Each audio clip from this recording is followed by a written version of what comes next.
transport.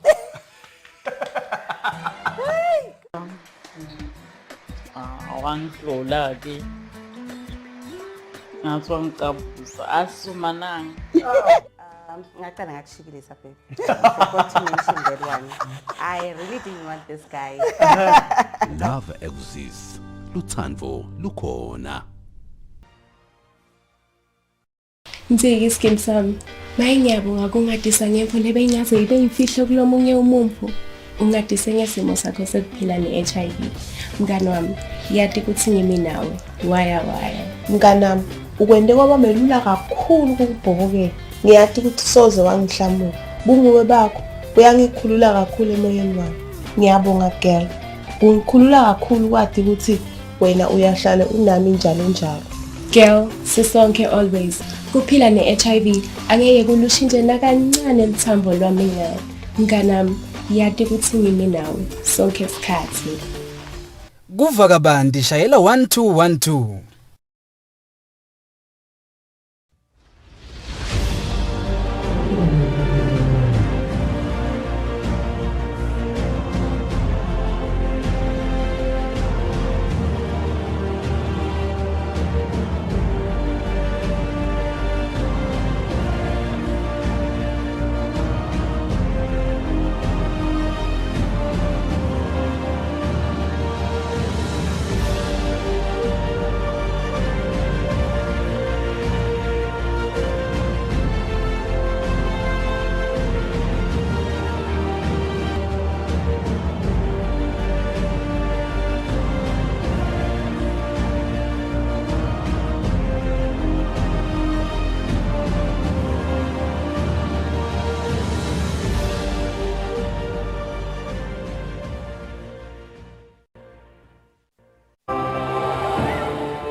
Very good morning and welcome to Kusile Breakfast Show. Simakhulukuthina namhla ekuseni nivuke nathi kungelesihlanu.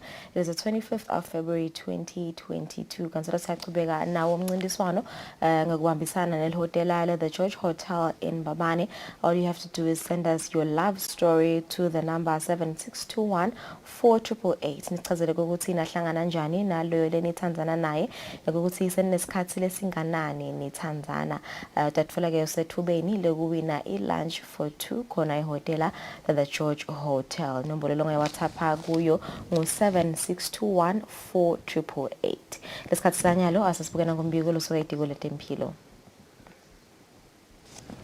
Langani la itolo kuhlela abantu labangu 961 kwatholakala ukuthi labangu 45 banemkhuhlane i-COVID-19 kudeke labasishile itolo emhlabeni kanti labasesibhedlela labelashwako bayimfica bese kuthi lasebaluleme inombolo letinsha bangemashumi lamabili ama-active cases wona emeku 172 so lababhethuka lomkhuhlane lasebatholakala ukuthi banawo bangu 69,095 bese kuthi lasebashiya emhlabeni bangu 1,390 lasebagomeka lokuphelele sebafika ku 334,240 lesekwakha 28.8% wepopulation.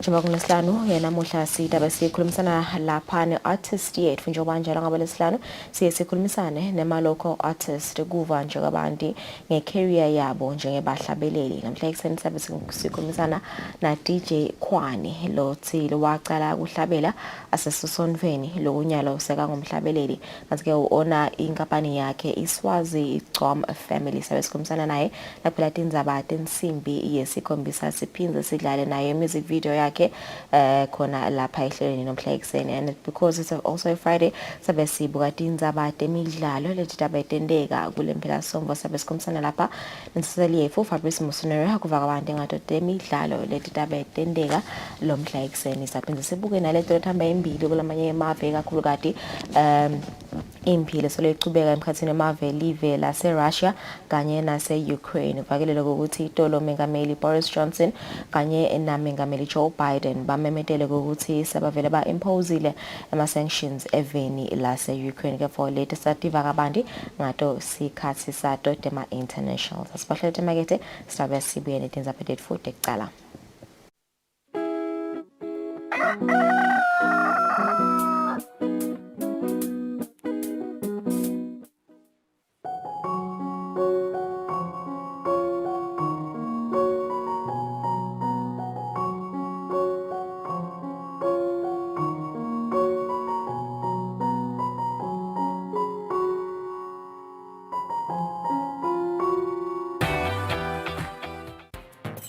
Hello everyone and welcome to the show. You know the vibes, it's the beat down. The time is 8 p.m. It's time for you to relax. Sit back, relax, and enjoy the music videos that I got for you. Moving no direction, like it's a calling. Been alive in the middle of nowhere. Shake the ground and burn the air. So yeah, you don't have to hold back for anything or anyone. Just on this.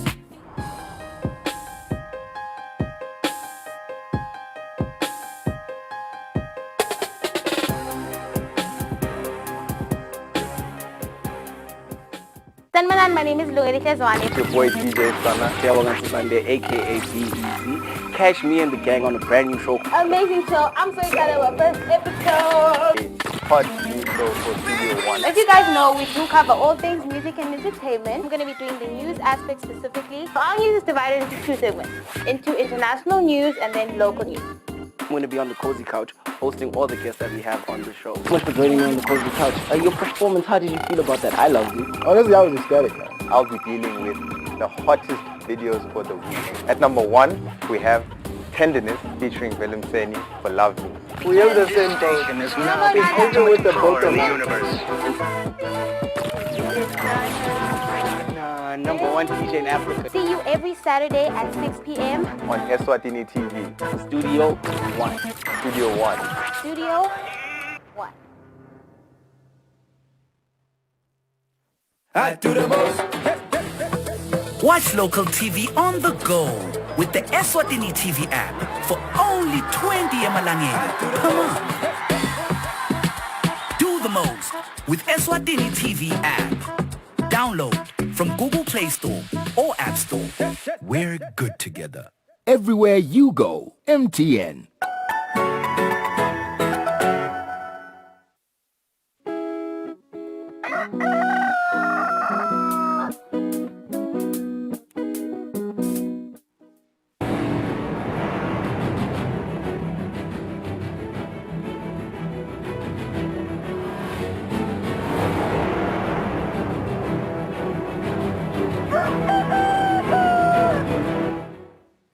Asibenzele sinemukele isikhombisa imizuzu ishayela insimbi yesithupha lomhla ekuseni asibuke natindzaba update futhi ekucala.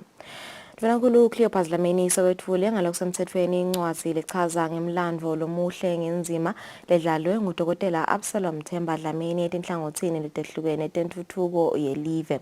Lencwadi inesihloko lesithi 80 Dlamini, a future that came early. Kanti ikhicitwe yashicilelwa yinkampani lekhicita tincwadi eveni leNigeria, i-Ultimate Printers and Publishers. Ndivanankulu Cleopas Dlamini sokwethule incwadi lechaza ngemlandvo nenzima lenhle ledlalwe ngudokotela Absalom Themba Dlamini etinhlangothini letahlukene telive. Ndivanankulu uthi lencwadi lesihloko sayo sithi 80 Dlamini, a future that came early, ifike ngesikhathi lesikahle lapho khona umhlaba udzinga kwati ngetindzaba letinhle letikhutsatako futhi ngelive. Uthi lencwadi seyitawusebenta njengemkhombandlela webantfu labasha labafise kuba setigabeni site tebuholi lapha eveni. We are always encouraged when one of our own takes pride in sharing their life story and the contribution they have made in society, because such a biographical narrative let us know about such compatriots and their role in shaping our society. A biography or any personal account go beyond appraising in profiling an individual, but can make a valuable contribution to the intellectual architecture of a society in several ways. Umbhali walencwadi Victor MacDonald uthi umlandvo nenzima ledlalwe ngudokotela A.T. Dlamini lapha eveni isibuko selive. We need to follow the example laid out by Dr. A.T. as he gave his all for the good of the land, and he's still giving his best and all in order to ensure we remain the head and not the tail. What a better way to lay on the ground for a better future for our land, the Kingdom of Eswatini, and our people, than to take a trip back to the past. Yes, we go back to the past with both eyes solidly placed on the future as we seek a stronger footing for the leaders of this kingdom to come. Sekatibongela Dr. A.T. Dlamini yana uthi lencwadi yethemba ukuthi itawuba sifundvo kubo bantfu labasha balapha eveni kuthi kude uphumelele noma ngabe ngikuphi kutimisela khamba embili. I acknowledge His Majesty King Mswati III for his constructive guidance, mentorship, and wise leadership. My story could not have been complete without each one of you and everyone else who was present in my life at each stage of my life and at each role I played. Letinye tikhulumi tifake ekhatsi umbhishaphi Samson Hlatshwako we-League of Churches kanye nalabo lasebente nabo etindzaweni letahlukahlukene bachaze Dr. A.T. Dlamini njengemuntfu lonebuntfu, umholi locotfo nalosebenta ngetikhandla noma ngabe nguphi umsebenzi laniketwe wona. Etindzabeni Eswatini TV kubika samkeliswe khoza nginamuzi Mkhonta sisezulwini. Liphini landvunankulu Themba Masuku lithi kungafinyeleli kahle emandini lahlobile solo kuyinsayeya lebhekene nesive lesinyenti lapha eveni lokubita ukubambisana kwahulumende naletinye tenhlangano. Ndvunankulu bekakhuluma ngesikhathi yasukumisa luhlelo lolutawubuka kufinyelelisa lusito lwemandi lahlobile esive lolosekelwe ngetimali inhlangano leyinhlanganisela yelive lendiya, iBrazil kanye neNingizimu Afrika leyatiwa ngele IPSA. Phina Mvanankulu belimelele indvuna elitikule 70 Phila Buthelezi. Liphini Mvanankulu Themba Masuku selisukumise ngalokusemthethweni luhlelo lekuletha imali lahlobile esiveni lisekelwe ngetimali yinhlangano leyinhlanganisela yabohulumende labathathu lokulive lendiya, Brazil kanye nelive leNingizimu Afrika leyatiwa ngele IPSA. Liphini Mvanankulu lebelimelwe indvuna elitikule 70 nenhlalakahle yato Phila Buthelezi lithi ngalolu hlelo sive lesitawutfola imali lahlobile singetulu kwetinkhulungwane letintsatfu njengoba angemashumi lasitfupha nemfica ekhulwini kuphela emaswati lakhona kufinyelela emandini lahlobile. And only about 69% of the population have access to potable water. Your Excellencies, this raises a concern and a challenge for government, requiring serious intervention by His Majesty's government with the support of developing partners. The project addressing water health and poverty nexus through WASH initiatives of COVID-19 and climate change responses in Eswatini will contribute towards addressing these challenges. Umphathi wenhlangano yakamhlaba yalapha eveni UNDP Rose Badindira lebekamelwe lisekela lakhe Shama Hussein uthi lo hlelo lihambisana ncamashini netinhlelo takamhlaba lelatibophelela kuto live laseSwatini. This is a very important project because it takes a nexus approach, which we always advocate for, to look at the interlinkages between health, water, environment, disaster risk, and climate change. Like many countries in the world, Eswatini is vulnerable for extreme weathers and droughts and floods and other climate-related disasters, which became actually more frequent. In addition to this, for the past 2 years, the country has been dealing with the COVID impact, which has affected all sectors in the country. Loncisile live lendiya kuleli Rwanda Vakantarman yena uthi lenhlangano yaka IPSA yesekelelo lihlelo ngemali letigidzi letilishumi nesihlanu temalangeni. I am happy to have played a role in ensuring that the worthy proposal of Eswatini got the due attention of the board of IPSA and thereby result in getting its approval for a funding to the tune of nearly $1 million, which will go a long way to improve the health and well-being of several communities in the kingdom. Lohlelo lokubheka ukuthi liqhutshwe ngokusebenzisana kwelibandla lelibuke kuphunga tehlakalo i-National Disaster Management Agency kanye nenhlangano yaka-Water Aid kuletinye. Edinzabente Eswatini TV kubika samukeliwe khoza nginavuma inkosi Nsinisa Sisembabane. Mvunankulu Cleopas Dlamini uthi indvuna yelitiko letemcebo waphansi nemandla Peter Bembe lengasekho emhlabeni itawuhlonishwa ngokufihlwa ngemgcwabo wesigaba sebantfu labasemagunyeni. Mvunankulu uthi inkonzo yokumkhumbula itawubanga lisondvo esikolweni lesiphakeme eLangeni.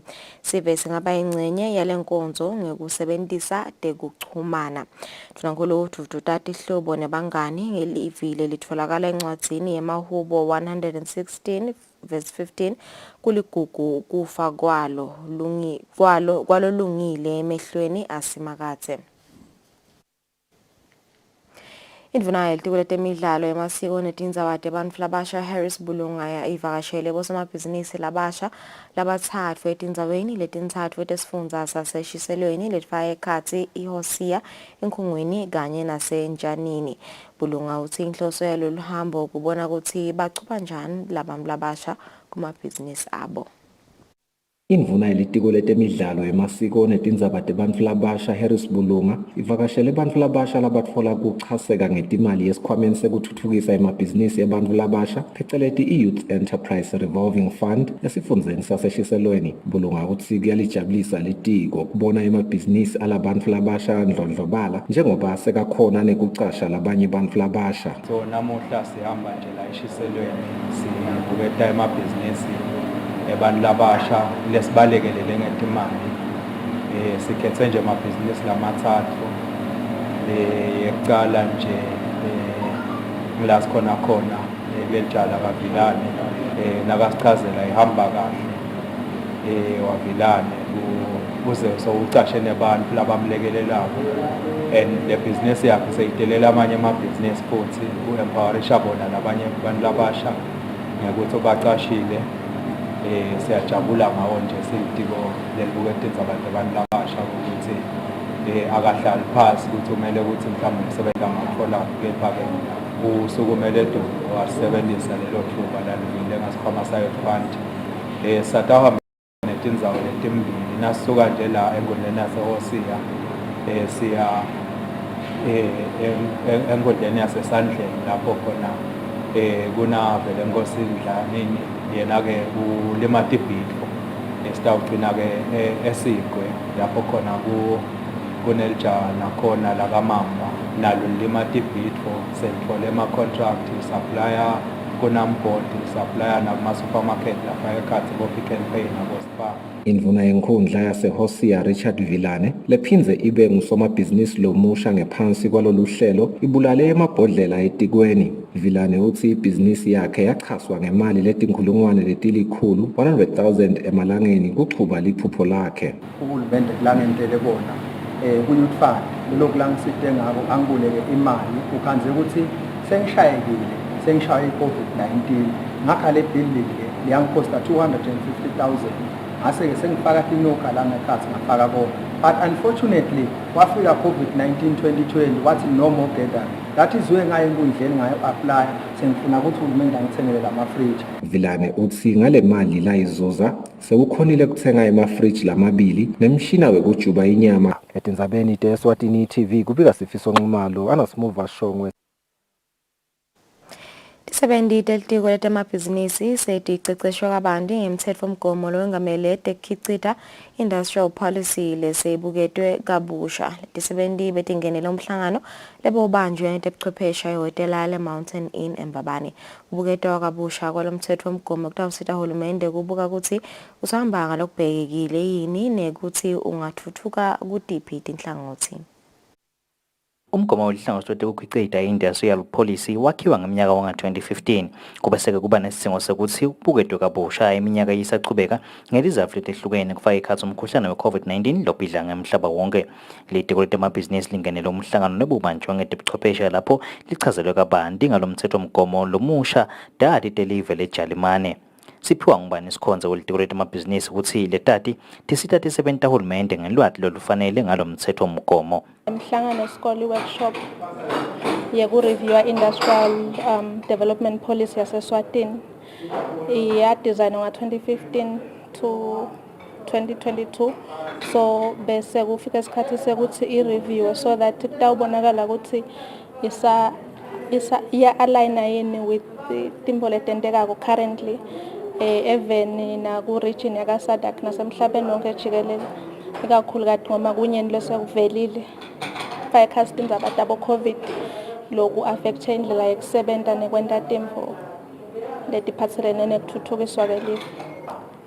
Bese kukunyenti lesikwentile because sikhonile kudesigna le policy nga-2015 sakhona kwakha ema-strategies lakhulunyiswa nguyena lo mtsetfo we-industrial development policy lokufaka ekhatsi kudesigna ema-strategies lafaka ekhatsi fruit and vegetables, meat and tinyama nekuprocesswa kwetinyama lokuyingxenye yalo mtsetfo ukuthi industrial development ikuthi live alinganciki kuma-raw products kuphela but alikhoni ukuthi lama-products lekhona eSwatini ede i-value sitokhona ukuthi sinasiwathengisa sithole imali lebonakalako kunangesikhathi athengiswa at a very basic level.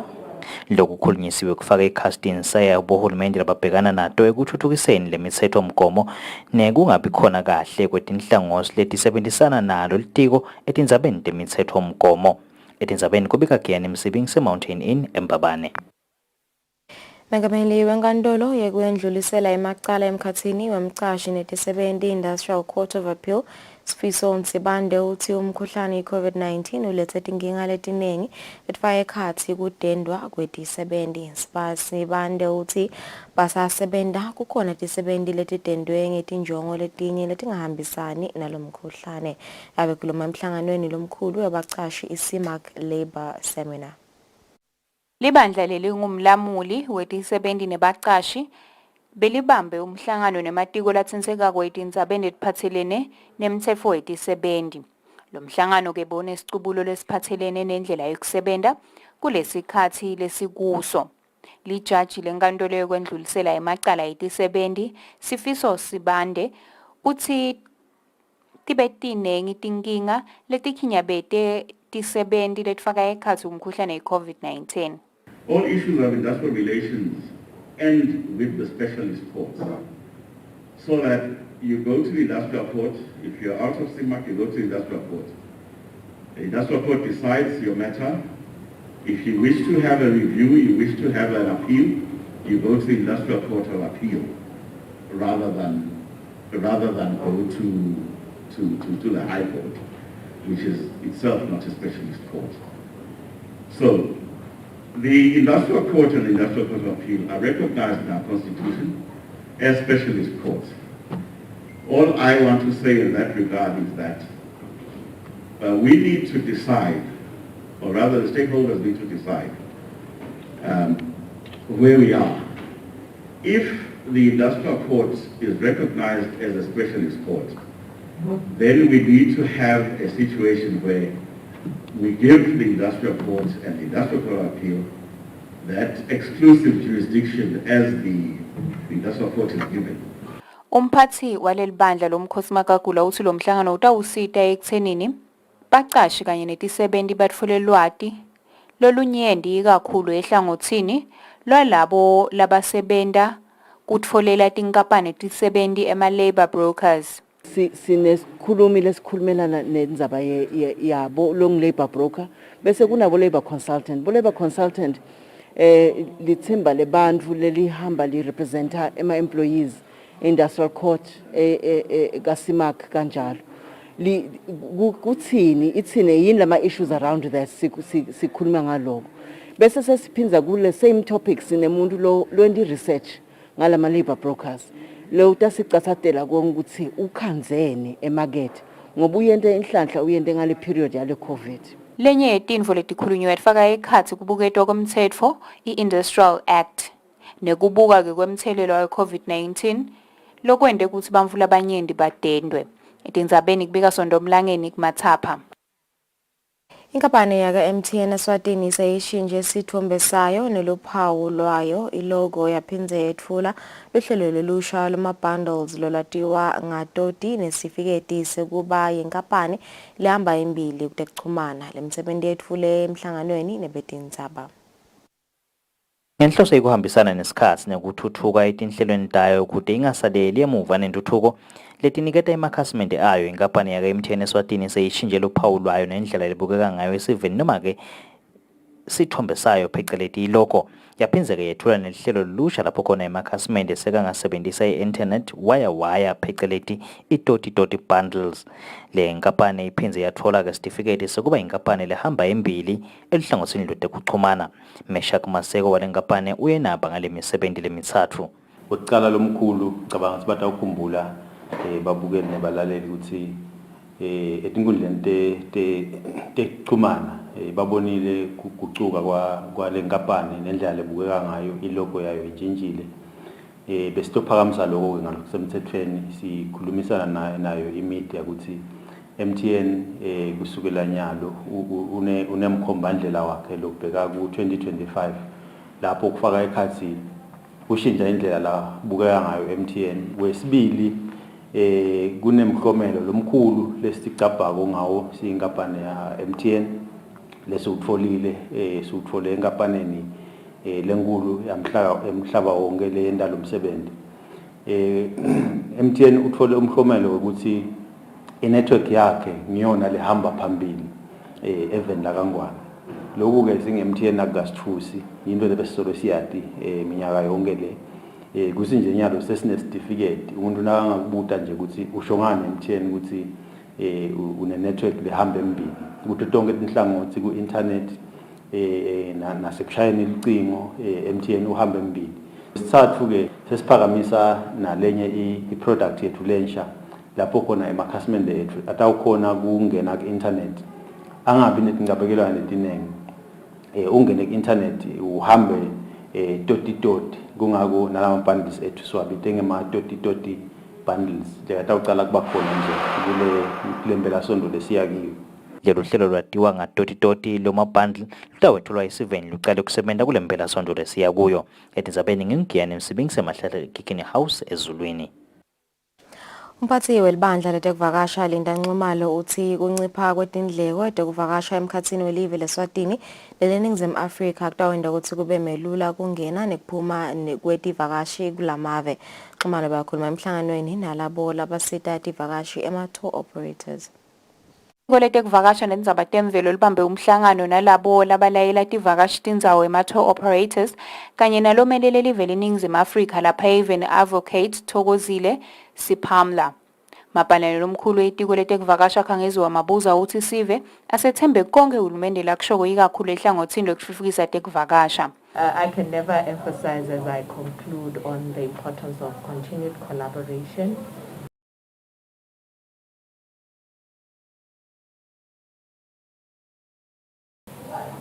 Belief in ourselves and in the government. It may appear like government has failed us in so many ways, but we remain there to provide the service and make sure that we thrive. Umphathi welibandla letekuvakasha Linda Nxumalo uthi luhlangothi lwetekuvakasha luthinzeke kakhulu ngesizathu semkhuhlane ye-COVID-19. You should believe that if the cost of travel is reduced to a reasonable level, we will have from South Africa, from the region, and also from the international market as well. Most of our source markets, we are seeing a slow increase as the travel restrictions are being lifted, but it's still not, it's nowhere near where we want to be. And when this whole thing happened, Your Excellency, some of our partners had bonds to pay, you know, so it has been a reality that we have been the hardest hit. Lo nxuselele eNingizimu Afrika kuleli advocate Kusile Siphamla uthi kuvulwa kweligede lengwenya ukuthi lisebenze ebusuku nemini kulikhulisile izinga letivakashi letingena lapha eHeaven naleto ke letingena eNingizimu Afrika. Etindzabeni kubika Sondomlangeni eNokwane. Tinkampani temahlathi eshiselweni tibambe umhlangano sikolwa wekutfola emasu ekunciphisa kwebiwa kwetihlahla kanye nemililo emahlathini. Lokhu kuvetwe ngusomahlathi wenkampani yemahlathi eshiselweni Patrick Dlamini. Lo mhlangano sikolwa bewufaka ekhatsi tinkampani temahlathi esifundza saseshiselweni, libandla lekuphunga tehlakalo kanye nemaphoyisa embubeni esive esifundza saseshiselweni. Somahlathi wenkampani yemahlathi eshiselweni Patrick Dlamini uthi umnyombo walo mhlangano bekukutfola emasu ekwehlisa bucala bekwetshiwa kwetihlahla ekakhulu uhlobo lwethimba lolwetshiwa ngesikhathi sasebusika. Dlamini uthi lokunye labakukhulumisile ngemasu ekwehlisa imililo emahlathini. Lesikubonile abantu labanenge bebathatha ngathi lihlathi indzako nje noma into letimilelapho la fanele umuntu nafisile kungena athathe khona angathathela ngalo kungekho emthethweni but ngokufundisana lesesikwentile nyalo siyakholwa sikutawehlela kubo bonke nalabaphathi kakhulu la police force itasita ukuthi yendlusele mhlambe ku-force lenye ukuthi uma sitocomplaina sesintshontshelwe tigodo bangasithathi for granted like lukhuni singaze siyeke kuqala leli nqoka mhlambe kunemede enzayo letsite silandzele indzaba yeligodo nje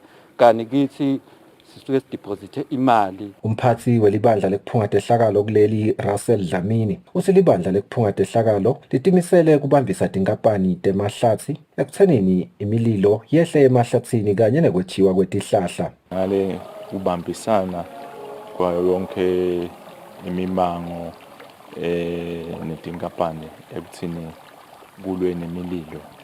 Thina sibaka disaster sibuka ukuthi i-localized disaster risk management njengalena nje and kuyakhanya ukuthi naletinye tifundza bangabe bende kahle kakhulu nabo nabangacinisa luhlelo lwenjengalo.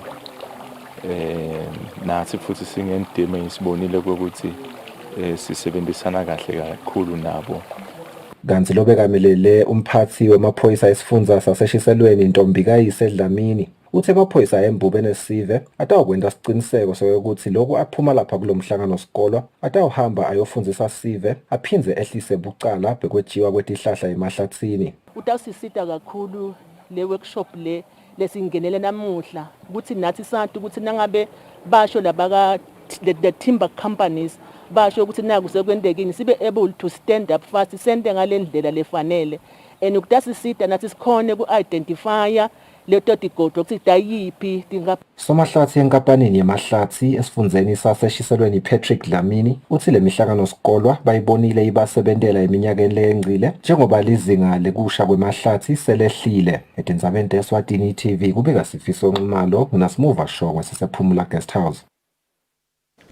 Litiko letindlu netutfukiswa kwamadolobha ngekusebenzisana nahulumende welive leCanada selephethe isigaba sesibili seluhlelo lokucecesha abomake nebantfwana labangemantfombatane ukuthi babe baholi labasezingeni lelifanele nangelo ukhetfo lomadolobha. Umcondzisi wekutfutfukwa kwamadolobha Gordon Mbuli uthi bahlose ukuthi kulolu khetfo lolutako lomadolobha tikhule ngalokubonakalako tinombolo tabomake.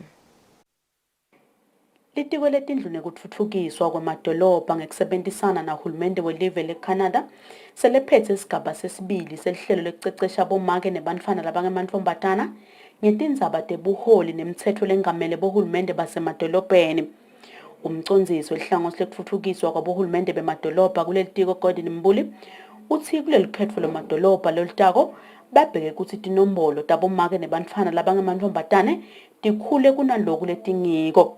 Bomake soloku abakhoni lokuthi bakhona ukukhetheka kwala noma abaholi belive bagqugqutela ukuthi sive asibakhethe bomake nalabasha laba besifazane kodwa ke solo siyabona ukuthi kude njoba singakhumbula nje 2018 election national election sibe nabo make nje lababili kuphela lebakhethiwe ku-55 wetinkundla lo ku-59 wetinkundla so lo la ubona khona ukuthi vele kusenetinkinga nala nakithi-ke ka-local government sinayo le nkinga lefanako ngoba uyabona ukuthi le trend ingahluki kakhulu from the local to national. Lolo bekayimphunga Sibongile Ndlela Simelane yena uthi kuba sesikhundleni sebuholi kudzinga ukuthi utethembe wena ngaphambi kwekuthi sive sikwethembe. I-self development is very important ungakacala. Ungakangenile race le ingenele but nawe ubukhwicile nawe ube utethemba. Start with a positive self-esteem. Have an I can mind. I can do it. I can do it. For this time I will. And again, while doing that, ube nako la engqondweni ukuthi you fail or what, but you have done it. Meya wedolobha laseZulwini Bongwe Mbingo uthi bomake labasetikhundleni tebuholi nabo badzinge kuhle bakhunjutwa ngetingone tahlukene tebuholi. Experience lesinayo iyadzinga nekuvusetelwa, and there's always new information nje mawusasebenta. Nyalo silungiselwa ukuthi siya elikhethweni lelitako. Siyatibona netikhasethi injinjile. Siyafuna ke kukhuthata nekwekuthi kungabi thina labadzala kuphela lababa abaholi, sikhuthata abantwana labancane iminyaka bo 19 bo 2021 kusinabo abangene.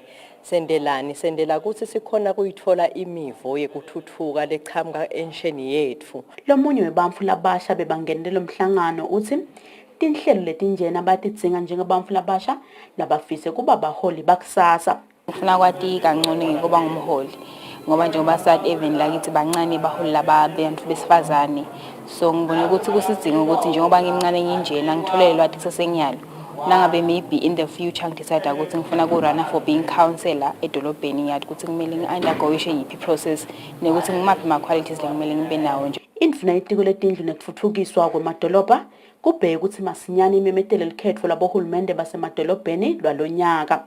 Etindzabeni te-Eswatini TV kubika Samkeliswe Khoza ngamanzini.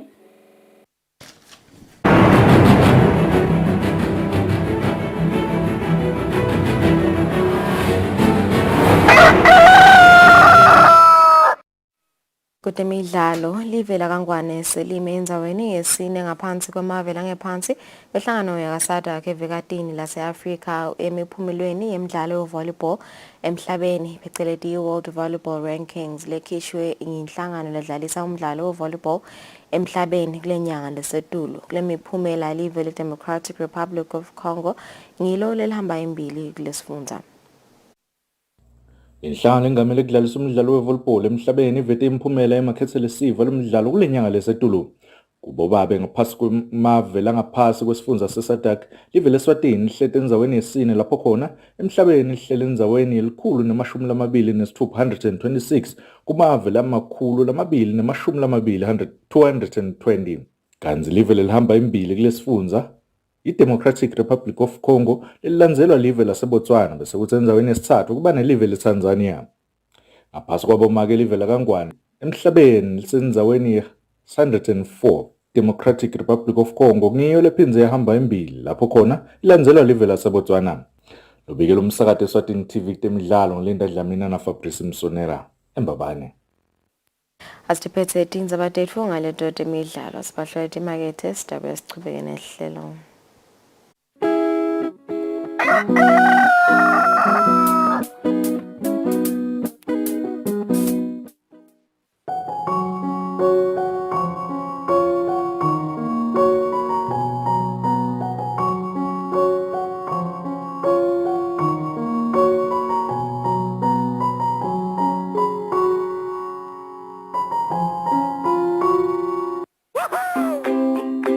Your TV license quickly and easily with MTN Momo. Simply dial *007*3# and select option 8 for TV license. Enter your national ID number as your reference and the amount you wish to pay. Then enter your PIN to confirm your payment. Once your payment has been made, you'll receive a confirmation SMS of your payment. If you're a first-time payer, you get another SMS for your TV license. So legalize your entertainment from the comfort of your home. Pay your TV license the easy and convenient way with MTN Momo. Everywhere you go, MTN. Intuthuko lekhonsile yintuthuko lesuka phansi emimangweni usosive lesinesidingeko sayo ingene emiphakathini kuboba betikhulu ikhulunyiswe ibusiswe enkundleni nasesifundeni ite iyofika kuhulumende lowabatimali tekusukumisa leyo misebenzi yentuthuko nenhlalakahle bukela luhlelo sive siyathuthuka ubona imisebenzi lesukunyiswe ngaphansi kweluphiko lwahulumende lekwakha takhiwo letisekelwe ngetimali tahulumende i-microprojects kanye na-Regional Development Fund. Lolu hlelo lutawungena njalo ngalesine nga-8:30 p.m. kusihlwa nangalesihlanu ekuseni nga-9:30 a.m. Sive siyathuthuka. Intuthuko yetinkundla, intuthuko yemaswali.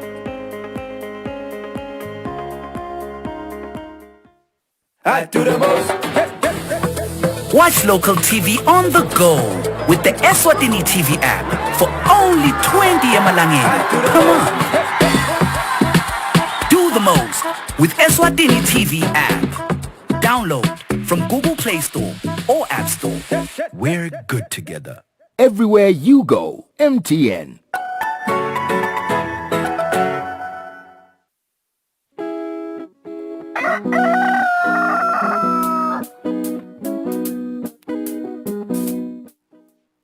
Welcome back. You're still watching Kusile Breakfast Show. Sikuvisele nawe ilo sanza kusivulela kulesikhathi sitabole tonje lethamba embili kulamanye emave kanti sitaqala eveni lase Russia kanye naseveni lase Melika. US President Joe Biden has imposed new sanctions on Russia. Sirens in Kiev as Russian President Vladimir Putin launched a full-scale invasion of Ukraine, unleashing airstrikes and ground troops across the border. Ukrainian President Volodymyr Zelensky called on citizens to take up arms. Thursday morning, he spoke with U.S. President Joe Biden, who coordinated with G7 leaders to roll out fresh sanctions against Moscow. We've already seen the impact of our actions on Russia's currency and the ruble, which early today hit its weakest level ever in history. The Russia stock market plunged today. The Russian government borrowing rate spiked by over 15%. The latest package includes sanctions on more Russian elites, debt and equity restrictions on 13 Russian enterprises, limiting exports of U.S. technology to Russian military, and sanctions on Russia's major financial institutions. The two largest state banks, Sberbank and VTB, those two banks are two of the most core and large and systemic in the Russian financial system. So I think it's incredibly important that those two banks handling a majority of the dollar transactions in the country were actually subject to sanctions. Sanctions were also slapped on Belarus, a Kremlin ally that has held joint military drills with Russia to pressure Ukraine. U.S. and allies did not move to kick Moscow out of the SWIFT banking system, a critical financial network that connects thousands of banks around the world. Nor did they sanction Putin personally, but those options remain on the table. 69% of Americans support adhering to a Reuters Ipsos poll, but 62% oppose sending U.S. troops to defend Ukraine, which Biden repeatedly said he would not do. No matter how unrealistic Western leaders might have thought it would be to protect Ukraine using direct military force, there was no need to advertise the fact that they were not willing to do so. On Thursday, the U.S. sent 7,000 troops to Germany to help reassure NATO allies, in addition to the thousands recently deployed to Poland and Romania. Meanwhile, more than 100 NATO warplanes and over 150,000 troops have been put on high alert. NATO leaders are meeting virtually Friday to map out their next steps. Kansiselo sexubana totindzaba tase-Russia abaholi bemave emhlaba sewasigcekile sendo samengameli welive lase-Russia Putin kokuthi yahlasele live lase-Ukraine kude sizatfu lesicinile kokuthi akwende lokho. People took to the streets in front of the Russian embassies in Stockholm, in Paris, Tokyo, Berlin, and other cities around the world. But the most dramatic images came from several cities in Russia, including St. Petersburg and Moscow, where police detained hundreds of people who turned out to protest President Vladimir Putin's invasion of their neighbor, Ukraine. United Nations Secretary General Antonio Guterres called on Putin to end the military operations and bring his troops back to Russia. The decisions of the coming days will shape our world and directly affect the lives of millions upon millions of people. NATO Secretary General Jens Stoltenberg said peace in our continent has been shattered and that NATO will respond to defend its members. Today, the North Atlantic Council decided to activate our defense plans at the request of our top military commander, General Todd Walters. This is a prudent and defensive step to protect and shield allied nations during this crisis. At the White House, President Joe Biden announced new sanctions on Moscow, saying Putin will pay a heavy price for the attack. And Putin's aggression against Ukraine will end up costing Russia dearly, economically and strategically. We will make sure of that. Putin will be a pariah on the international stage.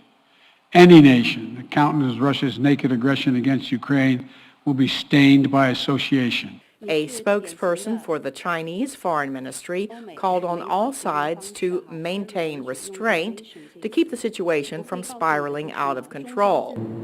In Moscow, Putin met virtually with a group of big business leaders, seeking to reassure them in the face of international sanctions and condemnation. He said Russia wants to remain part of the global economy and has no plans to harm it.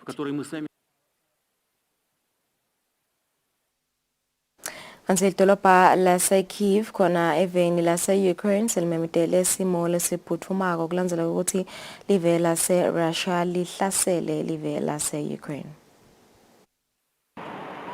Ukraine is bracing for the worst, declaring a nationwide state of emergency Thursday for 30 days. On Wednesday, President Volodymyr Zelensky asked for urgent security guarantees from the West in the face of tens of thousands of Russian troops surrounding Ukraine from all sides and in forward positions ready to attack.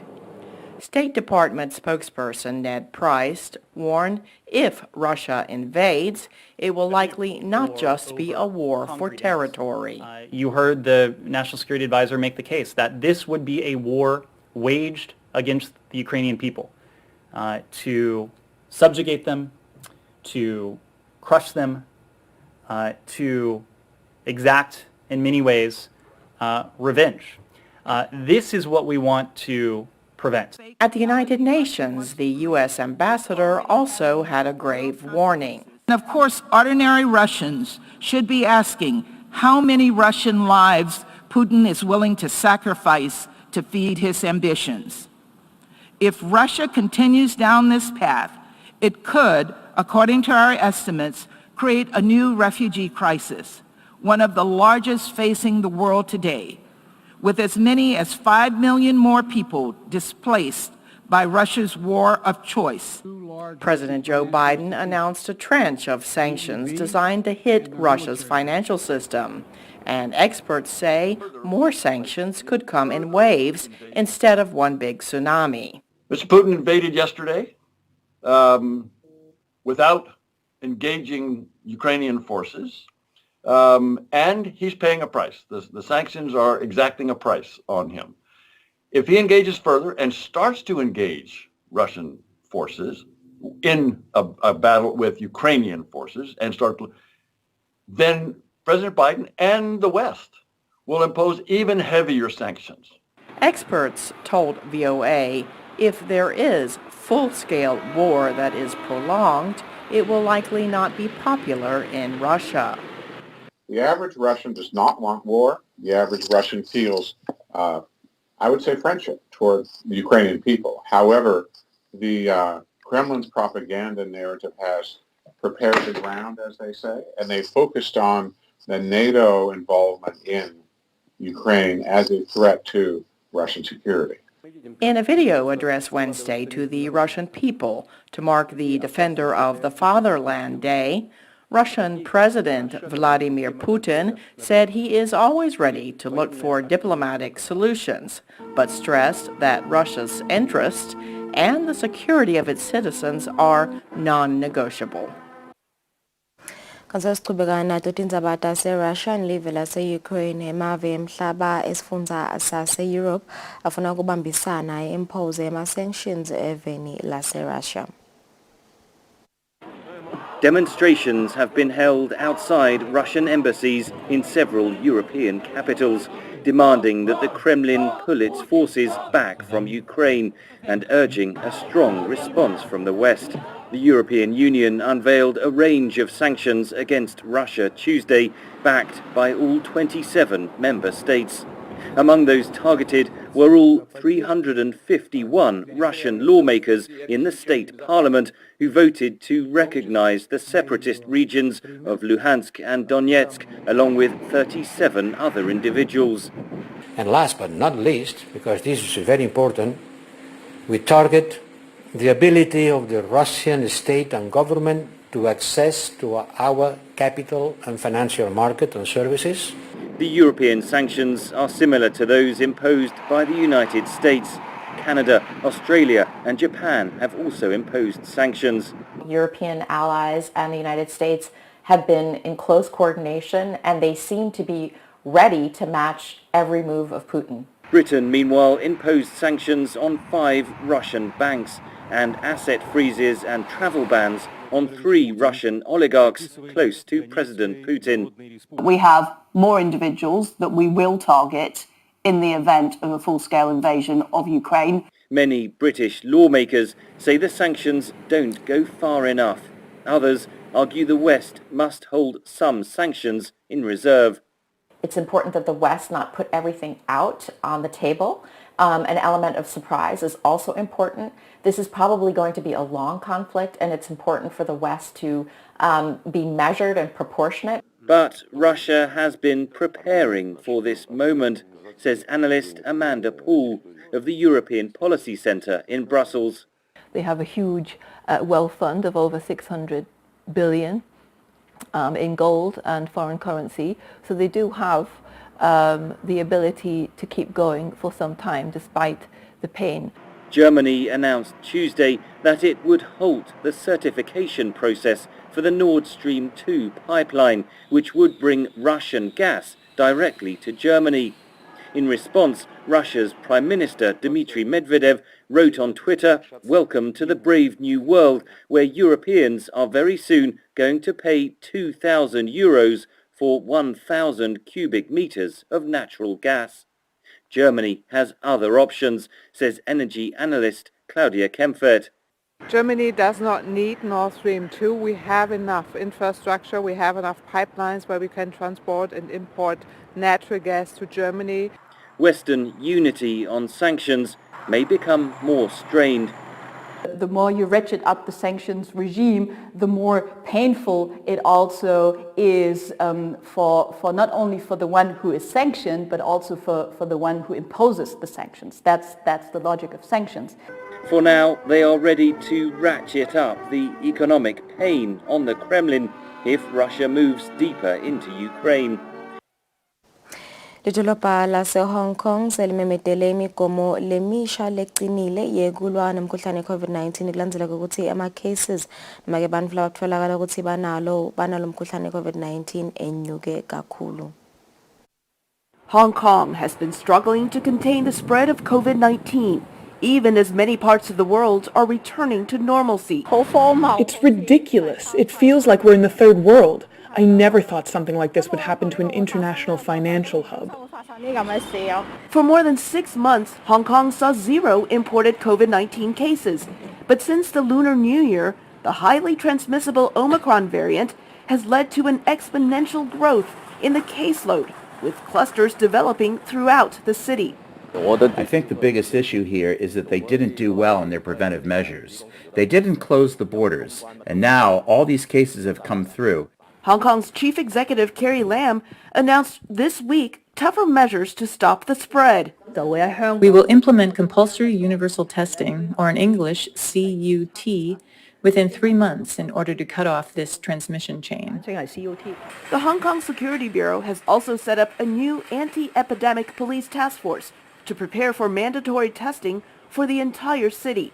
Hong Kong aims to follow Beijing's approach by implementing a dynamic zero COVID-19 infection strategy. There are designated clinics to take in COVID-19 patients with mild symptoms to ease the strain in public hospitals, having reached maximum capacity. The Hong Kong government is also looking to build makeshift hospitals for COVID-19 patients, but some residents say the measures will not be enough.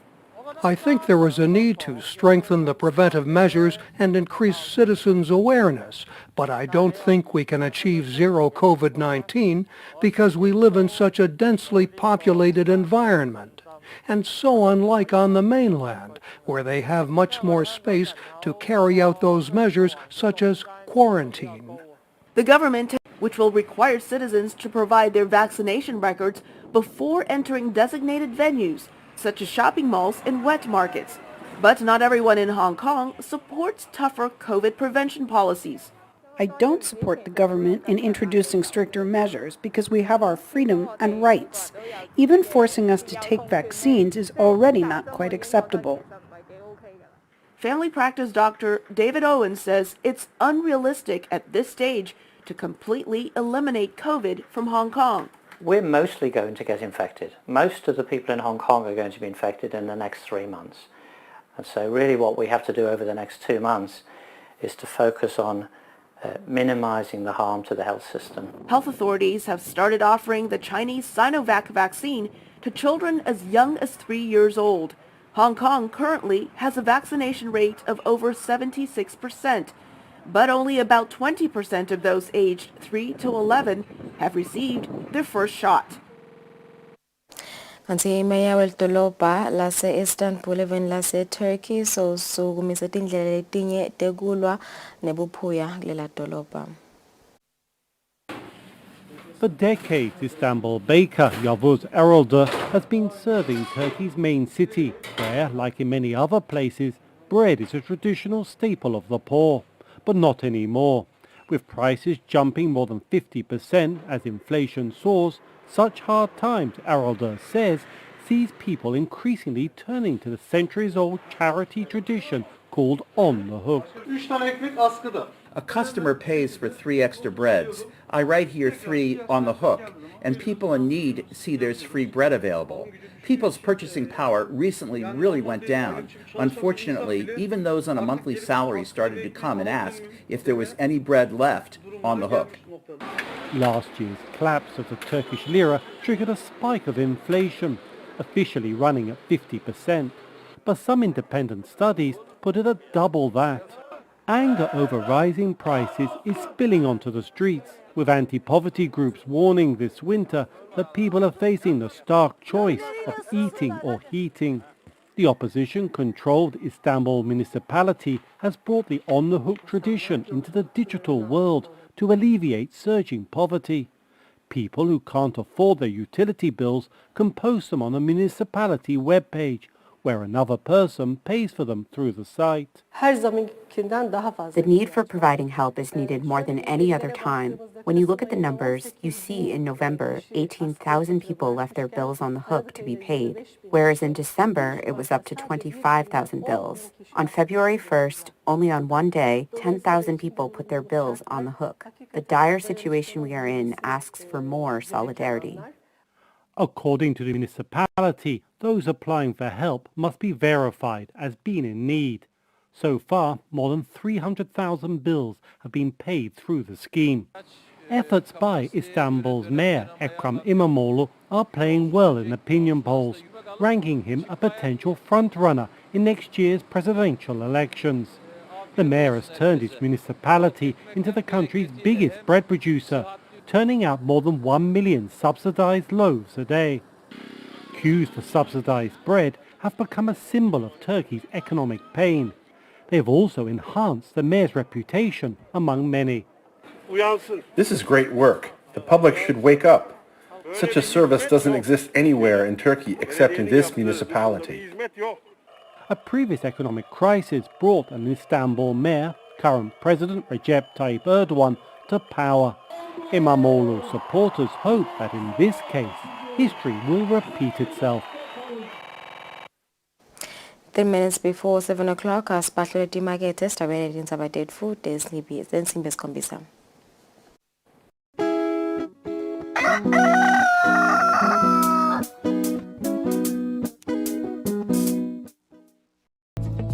Sibongena mnedi makhe. Hawu. Bakuphi laba emgwaqweni nabo makalapha enhloko? Angibadi ade bava. Kepha ke kubukeka ngazuthi ngilaba labavama ekukhenikhali imibhobho ye-network lapha eNtsave. Kuboba kuhle akusibo nabala beta nabo 5G labatosifakela nangumkhuhlane weCovid wena ndvuna. Kanti cha wena Sabetha. Le ukuthi 5G uletha iCovid-19 akukhona kancane nje lokho. 5G utele kutolethela thina intuthuko kuteqhumana. Litubane la 5G ku internet. Umbone.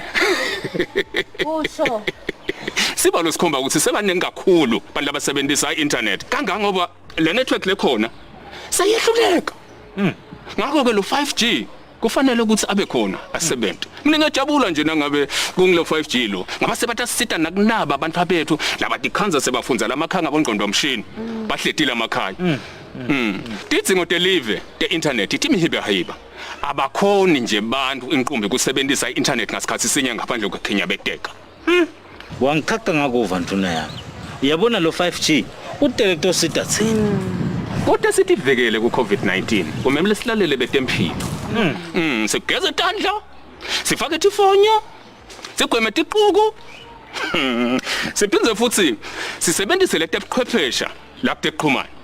Lo mlayeto ulethelwa ngumlawuli wetebuchumana Eswatini, i-Eswatini Communications Commission. Ligama lami ngingumandla. Ngilashelwa sifo se-TB kanye ne-COVID. Ngithatha yonke imithi yami njengoba bangiyala betempilo.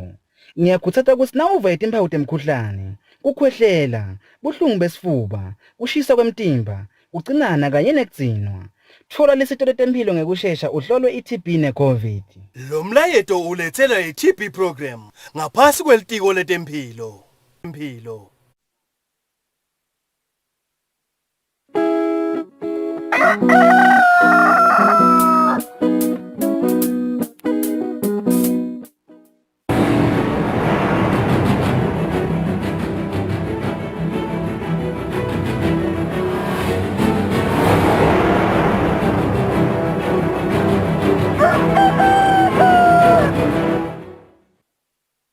Asiphenze sinemukele sevele shayela insimbi esikhombisa lomhla ekseni sidavuka Dinsabated Food esibili.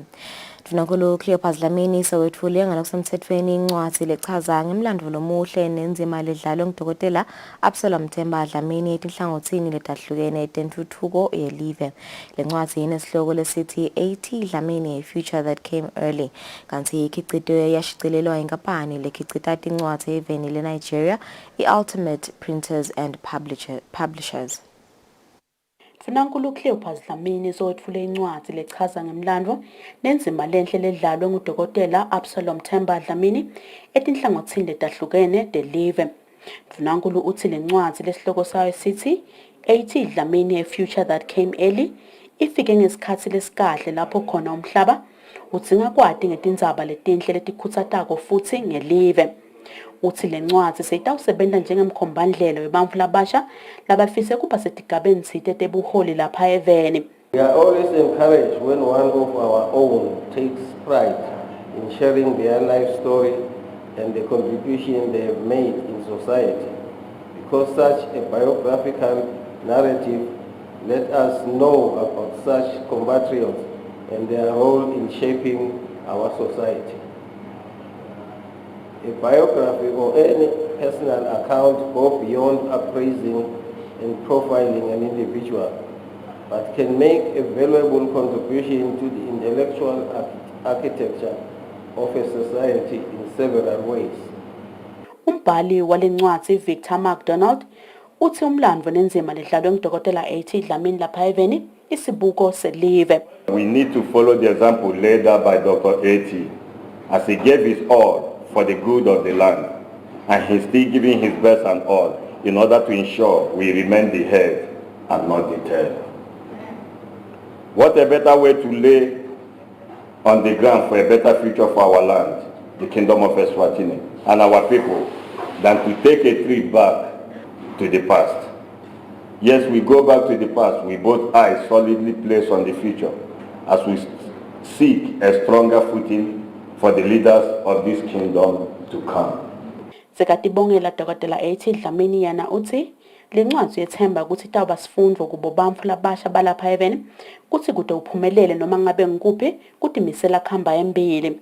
I acknowledge His Majesty King Eswatini III for his constructive guidance, mentorship, and wise leadership.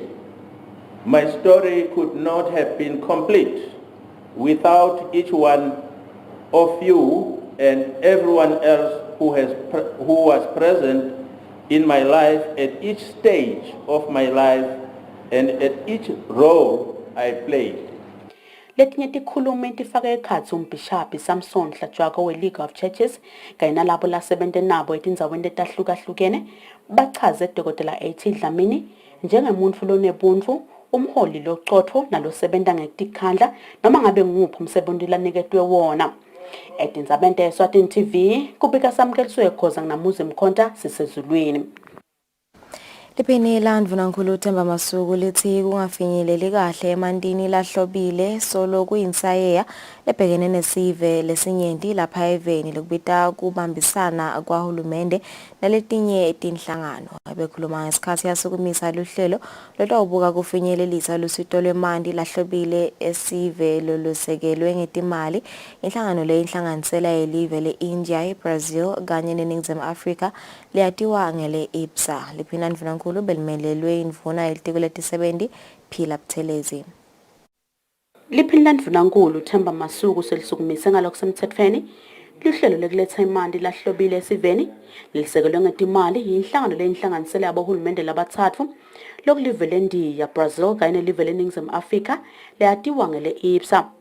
Liphina ndvunankulu lebelimelwe indvuna elitiko letisebenti nenhlalakahle yato Phila Buthelezi lithi ngalolu hlelo sive lesitawutfola imali lahlobile singetulu kwetinkhulungwane letintsatfu njengoba angama-60 ekhulwini kuphela emaswati lakhona kufinyelela emantini lahlobile.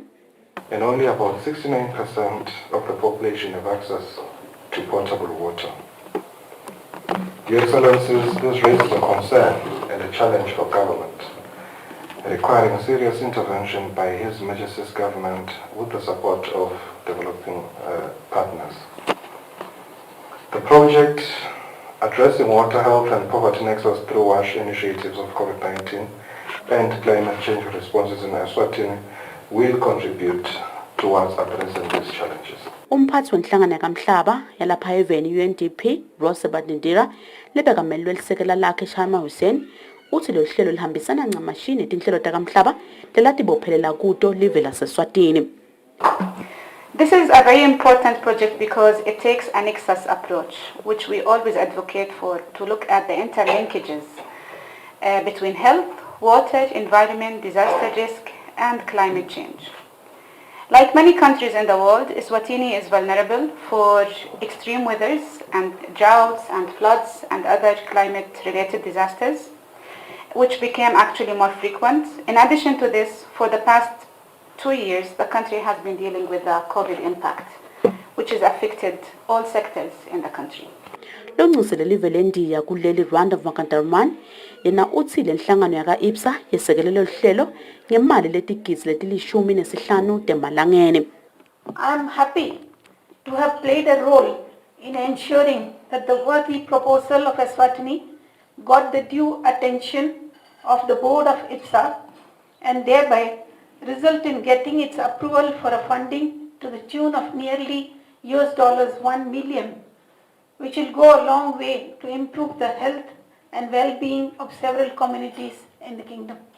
Lo hlelo kubheka ukuthi liqhutshwe ngekusebenzisana kwelibandla lelibuke kuphunga tehlakalo i-National Disaster Management Agency kanye nenhlangano yaka Water Aid kuletinye. Etindzabeni Eswatini TV kubika samkeliswe khoza nginavuma inkosini Sinisa Sisembabane. Vinankulu Cleopas Dlamini uthi indvuna yelitiko letemicebo phansi lemandla Peter Bembe lengasekho emhlabeni itawuhlonishwa ngokufihlwa ngemngcwabo wesigaba sebantfu labasemagunyeni. Vinankulu uthi inkonzo yokumkhumbula itawuba ngelisondvo esikolweni lesiphakeme saselangeni. Sive singaba ingcenye yale nkonzo ngokusebentisa tekuchumana. Vinankulu utututa tihlobo nebangani ngelivi lelitfolakala encwadzini yemahubo 116 verse 15 kuligugu kufa kwalolungile emehlweni yasemakathe. Indvuna yelitiko letemidlalo emasiko netindzabate bantfu labasha Harris Bulunga ivakashele bosomabhizinisi labasha labatsatfu etindzaweni letintsatfu tesifundza saseshiselweni letfaya ekhatsi eHosiya enkhungwini nasenjanini. Bulunga utsi inhloso yalolu hambo kubona kutsi bachuba njani labantfu labasha kumabhizinisi abo. Indvuna yelitiko letemidlalo emasiko netindzaba tebantfu labasha Harris Bulunga ivakashele bantfu labasha labatfola kuchaseka ngetimali yesikhwameni sekutfutfukisa emabhizinisi ebantfu labasha pheceleti i-Youth Enterprise Revolving Fund esifundzeni saseshiselweni. Bulunga kutsi kuyalijabulisa litiko kubona emabhizinisi alabantfu labasha ndlondlobala njengoba sekakhona nekucasha labanye bantfu labasha. So namuhla sihamba nje la eshiselweni sibuketa emabhizinisi abantu labasha lesibalekelele ngetimali sikhethe nje amabhizinisi lamatsatfu yekucala nje ngila sikhona khona kulelijala kavilane nakasichazela ihamba kahle wavilane kuze sowucashe nebantu labamlekelelako and le business yakhe seyitelela amanye amabhizinisi futhi u-empowerisha bona labanye abantu labasha ngekuthi ubacashile. Siyajabula ngawo nje sitiko lelibukete indzabate abantu labasha ukuthi akahlali phasi ukuthi kumele ukuthi mhlawumbe umsebenzi angathola kepha-ke usukumele wasebenzisa lelo thuba lalivile ngasikhwama sa-Youth Fund. Satahambela-ke netindzawo letimbili nasisuka nje la enkundleni yaseHosiya siya enkundleni yasesandleni lapho khona kunavele Nkosi Dlamini yena-ke ulima tibhidvo sitawugcina-ke eSigwe lapho khona kunelijana khona lakamamba nalo lima tibhidvo selithole ama-contract supplier kunambodi supplier nakuma-supermarket lafaya ekhatsi bo-Pick n Pay nabo-Spar. Indvuna yenkhundla yaseHosiya Richard Vilane lephindze ibe ngusomabhizinisi lomusha ngephansi kwalolu hlelo ibulale emabhodlela etikweni. Vilane uthi ibhizinisi yakhe yachaswa ngemali letinkhulungwane letilikhulu 100,000 emalangeni kuchuba liphupho lakhe. Uhulumende kulangentele bona ku-Youth Fund lokhu langisite ngako angibuleke imali ukhanze ukuthi sengishaye i-COVID-19 ngakha le building liyangikhosta 250,000 ngase-ke sengifaka tinyoka la ngekhathi ngafaka kona but unfortunately wafika COVID-19 2020 wathi no more gathering. That is where ngayo enkundleni ngayo-apply sengifuna ukuthi uhulumende angithengele lamafriji. Vilane uthi ngale mali layizuza sekukhonile kuthenga amafriji lamabili nemshina wekujuba inyama. Etindzabeni te-Eswatini TV kubika Sifiso Nxumalo anosimuva Shongwe. Tisebenti telitiko letemabhizinisi seticeceshwa kabanti ngemtsetfomgomo lowengamele tekukhicita industrial policy lesibuketwe kabusha. Letisebenti betingenele umhlangano labobanjwe ngetebuchwephesha ehhotela le-Mountain Inn eMbabane. Kubuketwa kabusha kwalomtsetfomgomo kutawusita hulumende kubuka kutsi usahamba ngalokubhekile yini nekutsi ungatfutfuka kutiphi tinhlangotsi. Umgomo welihlangothi letekukhicita i-industrial policy wakhiwa ngeminyaka wanga-2015 kubeseke kuba nesidzingo sekuthi ubuketwe kabusha iminyaka yisachubeka ngelizatfu letehlukene kufaka ekhatsi umkhuhlane we-COVID-19 lobhidla ngemhlaba wonke.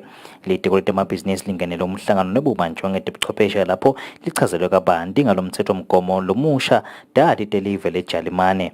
Siphiwa ngubani isikhonzo welitiko letemabhizinisi ukuthi letati tisita tisebenta hulumende ngelwati lolufanele ngalomthethomgomo. Umhlangano wesikole workshop yekureviewa industrial development policy yase-Eswatini yadesignwa nga-2015 to 2022, so bese kufika isikhathi sekuthi i-review so that kutawubonakala ukuthi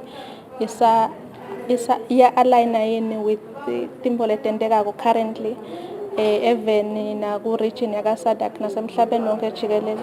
ikakhulukazi ngoba kunyeni lesekuvelile fire indzaba tabo COVID loku affecte indlela yekusebenta nekwenta tintfo letiphatselene nekutfutfukiswa kwelive. Bese kukunyenti lesikwentile because sikhonile kudesigna le policy nga-2015 sakhona kwakha ema-strategies lakhulunyiswa nguyena lo mthetho we-industrial development policy lokufaka ekhatsi kudesigna ema-strategies lafaka ekhatsi fruit and vegetables meat and tinyama nekuprocesswa kwetinyama lokuyingxenye yalo mthetho ukuthi industrial development ikuthi live alinganciki kuma raw products kuphela but alikhona ukuthi lama products lekhona eSwatini ede i-value sitokhona ukuthi sinaswathengisa sithole imali lebonakala kunangesikhathi athengiswa at a very basic level. Lokhu kukhulunyisiwe kufaka i-casting saya bohulumende lababhekana nato ekuthuthukiseni lemithetho mgomo nekungabi khona kahle kwetinhlangothi letisebenzisana nalo litiko etindzabeni temithetho mgomo.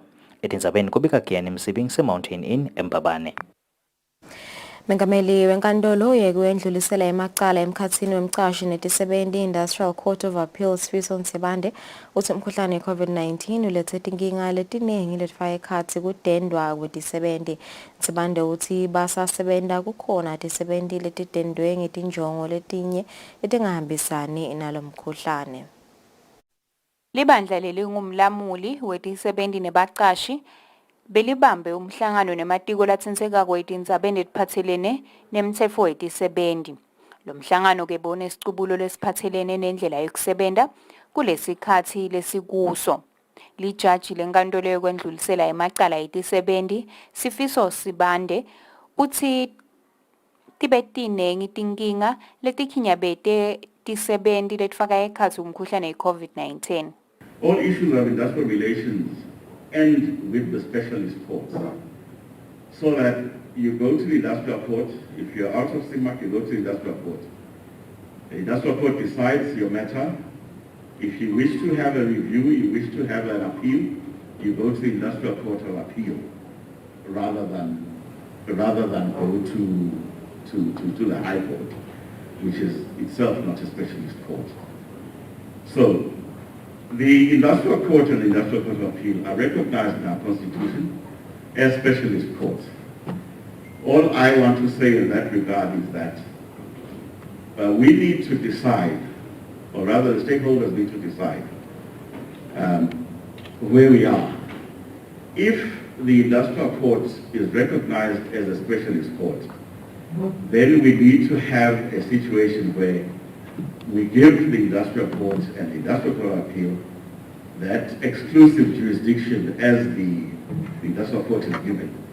Umphathi waleli bandla lomkhosi Makagula uthi lo mhlangano utawusita ekuthenini baqashi kanye netisebenzi batfole lwati lolunyendi kakhulu ehlangothini lwalabo labasebenta kutfolela tinkampani tisebenzi ema-labor brokers.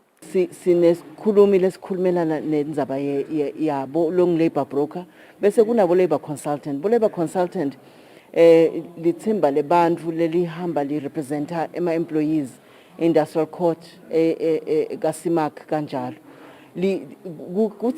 Itsine yini lama issues around that sikhuluma ngaloko.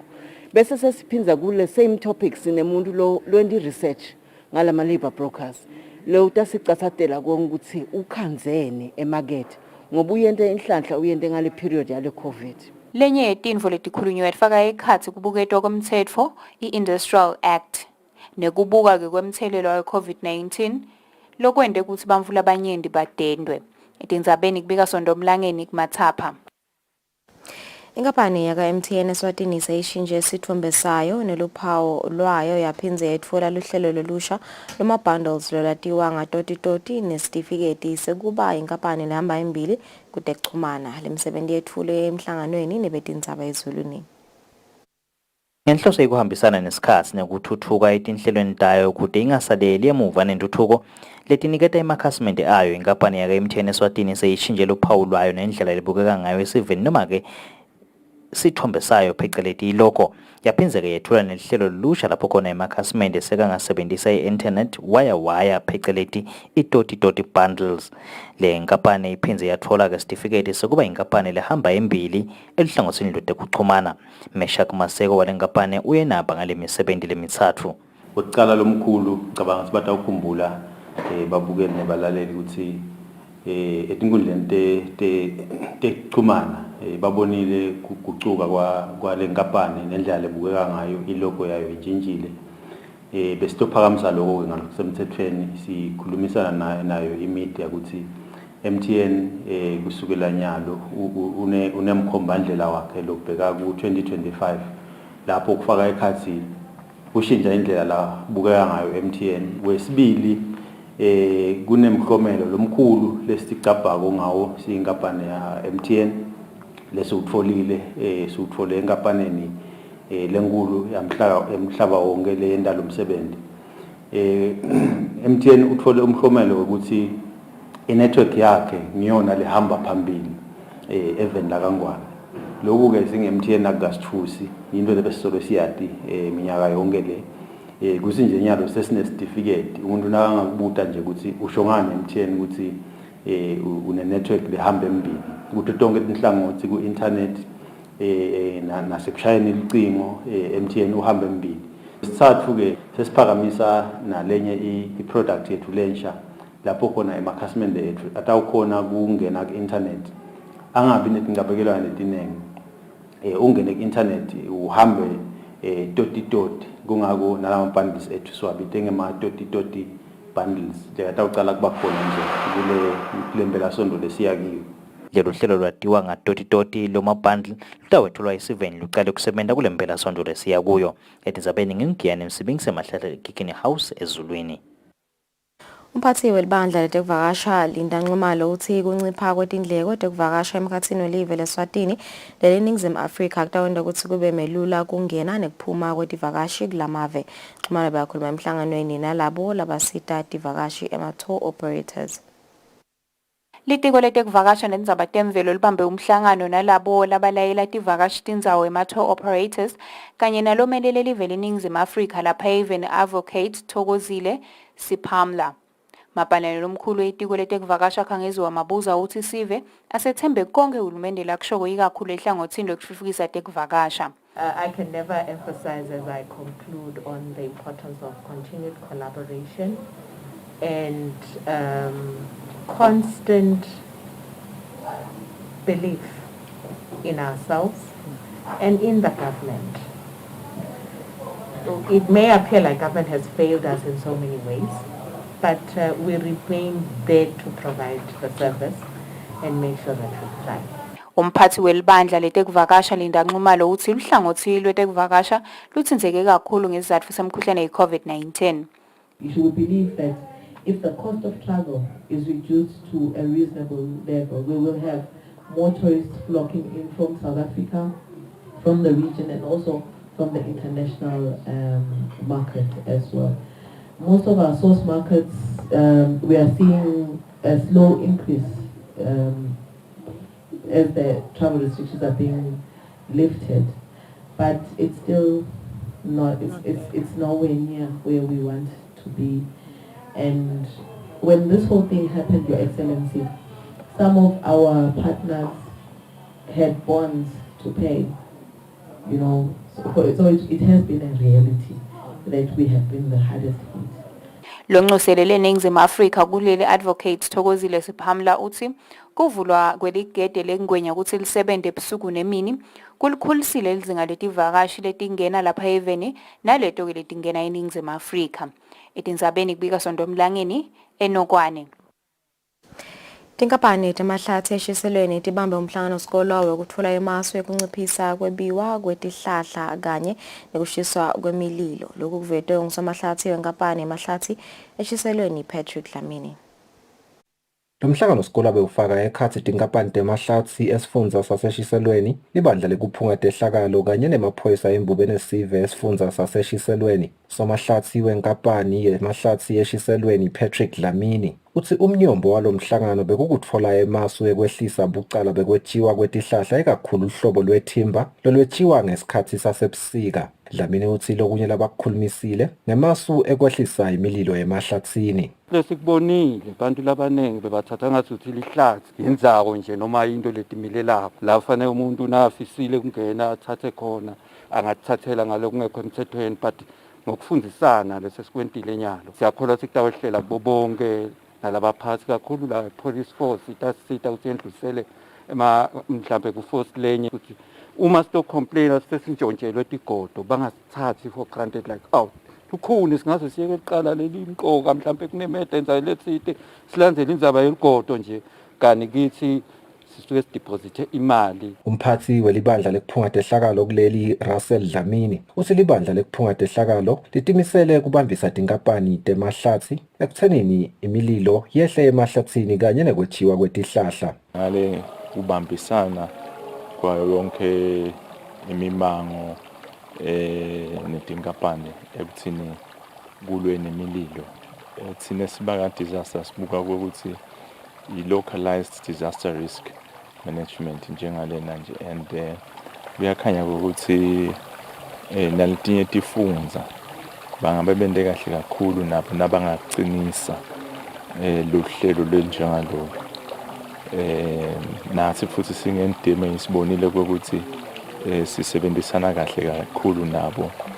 Kanti lobekamelele umphathi wemaphoyisa esifundza saseshiselweni Ntombikayise Dlamini uthi amaphoyisa embubeni esive atawukwenta siciniseko sokuthi lokhu aphuma lapha kulo mhlangano sikolwa atawuhamba ayofundzisa sive aphindze ehlise bucala bekwetshiwa kwetihlahla emahlathini. Utawusisita kakhulu le workshop lesingenele namuhla ukuthi nathi sathi ukuthi nangabe basho labaka the timber companies basho ukuthi naku sekwendekini sibe able to stand up fast sente ngalendlela lefanele and ukutasisita nathi sikhone ku-identifya leto tigodo ukuthi dayiphi Somahlathi enkampanini yemahlathi esifundzeni saseshiselweni Patrick Dlamini uthi le mihlangano sikolwa bayibonile ibasebentela eminyakeni lengcile njengoba lizinga lekusha kwemahlathi selehlile. Etindzabeni teSwatini TV kubika Sifiso Nxumalo naSmuva Shongwe sisephumula Guest House.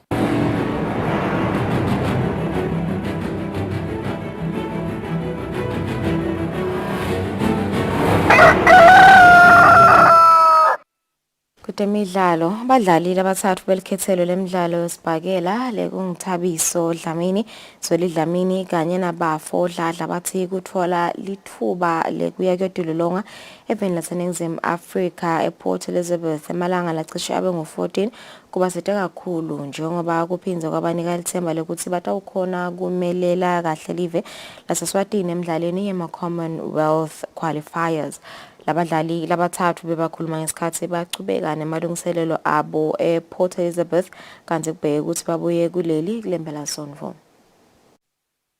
Badlali labathathu labadlala umdlalo wesibhakela kuleli kungithabiso Dlamini Zweli Dlamini kanye nabafo Dlamini abathola lithuba lekuyodololonga eNingizimu Afrika njengendlela ekuchubeka nemalungiselelo ema-Commonwealth Games qualifiers lapho khona bahanjiswa inhlangano lengamela umdlalo ema-Olympics kanye nale ema-Commonwealth Games lapha eVenin. Kulembela sonvo loluhambo labo lamalanga langetulu kwelishumi kubheke ukuthi liphele. Labadlali labathathu bathi leli thuba libasite kakhulu njengoba sebasezingeni elifanele ukuthi bangangena imidlalo ema-Commonwealth Games qualifiers. And sithola lithuba ukuthi ke sithola i-team lana lesitawujima khona lana ithuba lethu boxing club and sithole bo-coach labatinika kwesikhathi ngathi and sithanda ukubonga nje nakibo ukuthi basibambise lokho sithi nalana siyathi kona kuncane kepha labasendele kona kithi ukukhulu kakhulu. Kuta EPE kusite kakhulu. For me, I've benefited a lot. Fitness, skills, basics. So far so good. Just say thank you to the Swazis. Labasinikele lithuba lekusibelana. It really means a lot. Labadlali labathathu labephakethelwa ngumceceshi Kusile lapho khona baphinze bathola lithuba lekungena endzaweni leyatiwa nge-High Performance Center. Inhlangano ledlalisa umdlalo ema-Olympics kanye nale ema-Commonwealth Games kuleli yasebenzisa imali engetulu kwa-60,000 emalangeni elihambeni lalabadlali. Bebikela umsakathi Eswatini TV kutemidlalo ngilinda Dlamini na Fabrice Msonera eMbabane. 27 minutes after 7 o'clock, siphese lapho tindzaba tetfu tesibili yasibahlele temakethe sitabe yasicubeke nehlelo.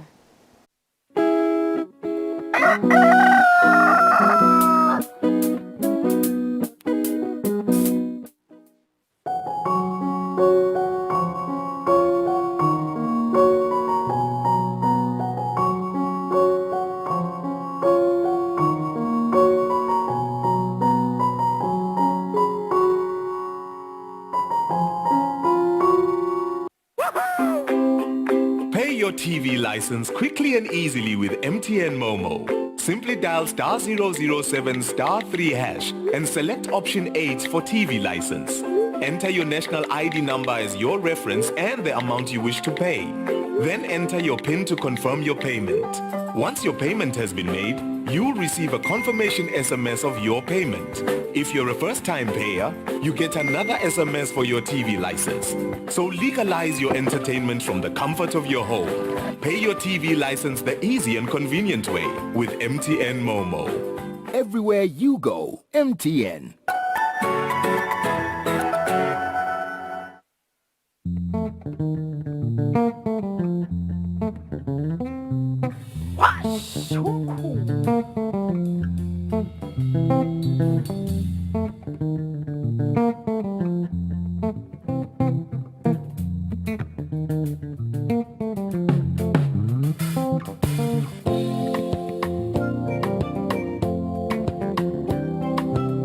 Are they yours? Ungabukela ke wash umkhukhu every Sunday at 3 p.m.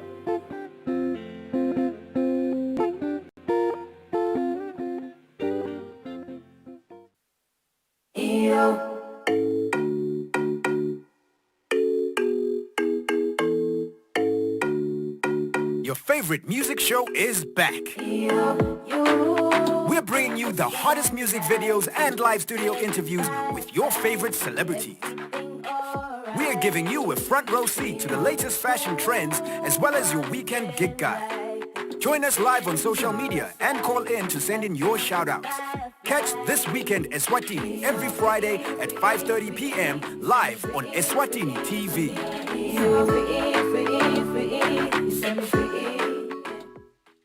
I do the most. Watch local TV on the go with the Eswatini TV app for only 20 emalangeni. Come on. Do the most with Eswatini TV app. Download from Google Play Store or App Store. We're good together. Everywhere you go, MTN.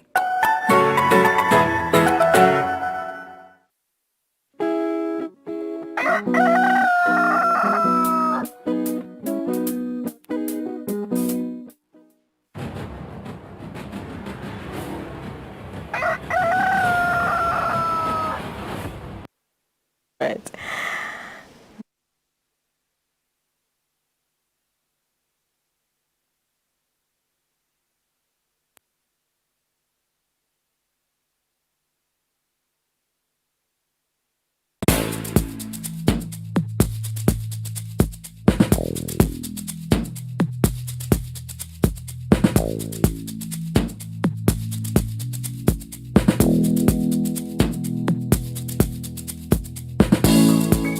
Uthando lwethu intando yethu mina nawe sohlala sandana uthando lwethu intando yethu mina nawe sohlala sandana ngeke balunge sandwa sami ngeke nilunge wesitha sami ngeke sahlukana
All right, welcome back. You're still watching Kusile Breakfast Show. That was DJ Kwani ngengoma yakhe lethi Uthando featuring Fezi D. Sisivele sinaye lapha e-studio tokhuluma kabanti nje ngayo music career yakhe. Siyavela lokho phala ukuthi waqala kuhlabela asesesonfeni tachazela ukuthi engabe wabe sesobanjani ngo DJ kanti ngathi bekahamba kahle. Good morning and welcome. Unjani lo mhlekuseni? Yeah, bengifuna ukubudala ukuthi njengoba i-background yakho iveda lokho ukuthi waqala kuhlabela usesesonveni bese sofika kanjani ke kuba ngi-DJ ngoba phela bengidakwazi ukuthi mhlambe ngabe ukhicita ama gospel songs. uNkulunkulu sipha ngekwehlukana my sister. Angithi ukuqala kokuhlakanipha kumesaba uNkulunkulu. I-background lenhle i-background lena uNkulunkulu. Yeah. So nami nanyalo whatever I do I pray because I believe ukuthi le talent lenginalo ngiliphiwe uNkulunkulu. It's not a mistake ukuthi I'm a DJ. It's a gift from God. Alright, so tell us more about yourself. Siyatloka ukuthi you're a producer and you're a vocalist as well. Ngubani DJ Kwani kahle kahle uqale nini kuhlabela ungene nini kule industry? Ngene kule industry way back about 2009. Yes, lapho khona because from bunganeni bami nje music benginto ngiyithandza kuphela. Then ke ngithandza ku idolize abantu uthi athi kuthini if ngabana njengana namuntu ngilike nje for instance my international DJs my icon and my idol is DJ Tira. I love that guy so much. So ngilandzela yena whatever my steps akhe la wendako I just follow what la kwendako. So go perform professionally ngicale perform about 2012 lapho ngiperforma in and outside the country. Faris Bolimbombo, Durban in South Africa, Minbo, Witbank. Ngizawule ngiperforme kito. Okay. Then ke ngase ukuthi 2017 ngabona ukuthi you know I'm a DJ but akusikahle lokuthi ngingi DJ ngidlala ingoma tebantu all my set ngidlala ingoma tebantu. Let me try ukuthi ngicraft kwami on my set ngidlale kwami lokuproduce ngeyimi because even the international DJs nabo ba producer kwabo ku set yabo badlala icraft yabo. Ndo wathi nami ukuthi ngidJile but kuphi kwami. I've left something nami ukuthi ngiproduce music ngasita abantu bangena ku music like for instance Fezidi ngamthola nge-audio ahlabela ngathi no because ebeat bese ngiyakhila ngathi no I need his voice. Then ke sahlala phansi sakhipha le ngoma Uthando. Okay, so short ngiloko mhlambe lokho kucukuthelene ukuthi ube ne-album yakho, release album yakho. Yes, 2017 ngaqala 2017 ngarelease a single track. It was titled ama-bum shot but the production was not good. Ayizange iphusha kahle. Okay. Yeah, because uyabona into nawo sayiqala and sometimes uyenta nebantu sometimes uyabachazela lokuthi what do you want but lendlebe yabo because nalo producer sometimes when the gospel when the reggae in yabo so ukhanze ukuthi le production aso yiva wena kusile into loyifunako. Then ke 2017 ke same year ngarelease i-album yami titled Swazicom. It had been 12 tracks if I remember. Yazama yaphusha ngabona nakhona no ngabona le response la kulabantu ukuthi okay the response is good abantu bayiva lento ngendako. Then I decided ukuthi 2019 I release a EP titled Eswatini featuring ama Location Boys from Durban, Hammarsdal. Featuring show had 4 tracks. Then again 2020 I release le Uthando featuring Fezidi. Shothi leligama lagcom vele uyalithanda ngoba ne company yakho It's a Swazicom, yes, it's a Swazicom family. Yes. How did you start nje ukuvula le company leyo mhlambe nawasiniketa nje sithumese ukuthi uyiqala kanjani ihamba kanjani, how many artists have you worked with, bangaki ba producers osebenzise nabo nje kulokuvula kwayo le company yakho? iSwazicom family iqale ngekuthi people call me Mr. Swazicom because of le ngoma lethi Swazicom. I mean the title album yale ngoma. That way it started. Then ngabona ukuthi no, let me embrace le ngoma by making a stable name shape because it was my first album.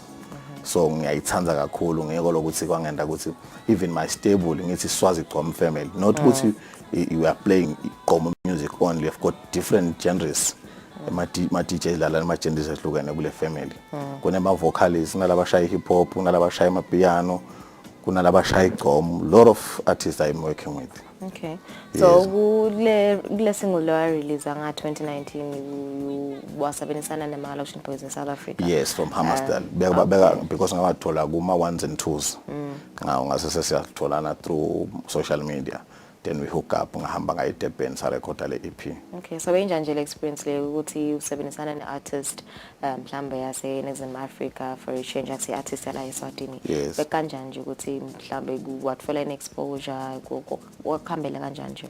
No kwangisebenzela kahle kakhulu because the experience nje because those guys as you know with some South Africans ku music when it comes to music industry vele they are far ahead from us.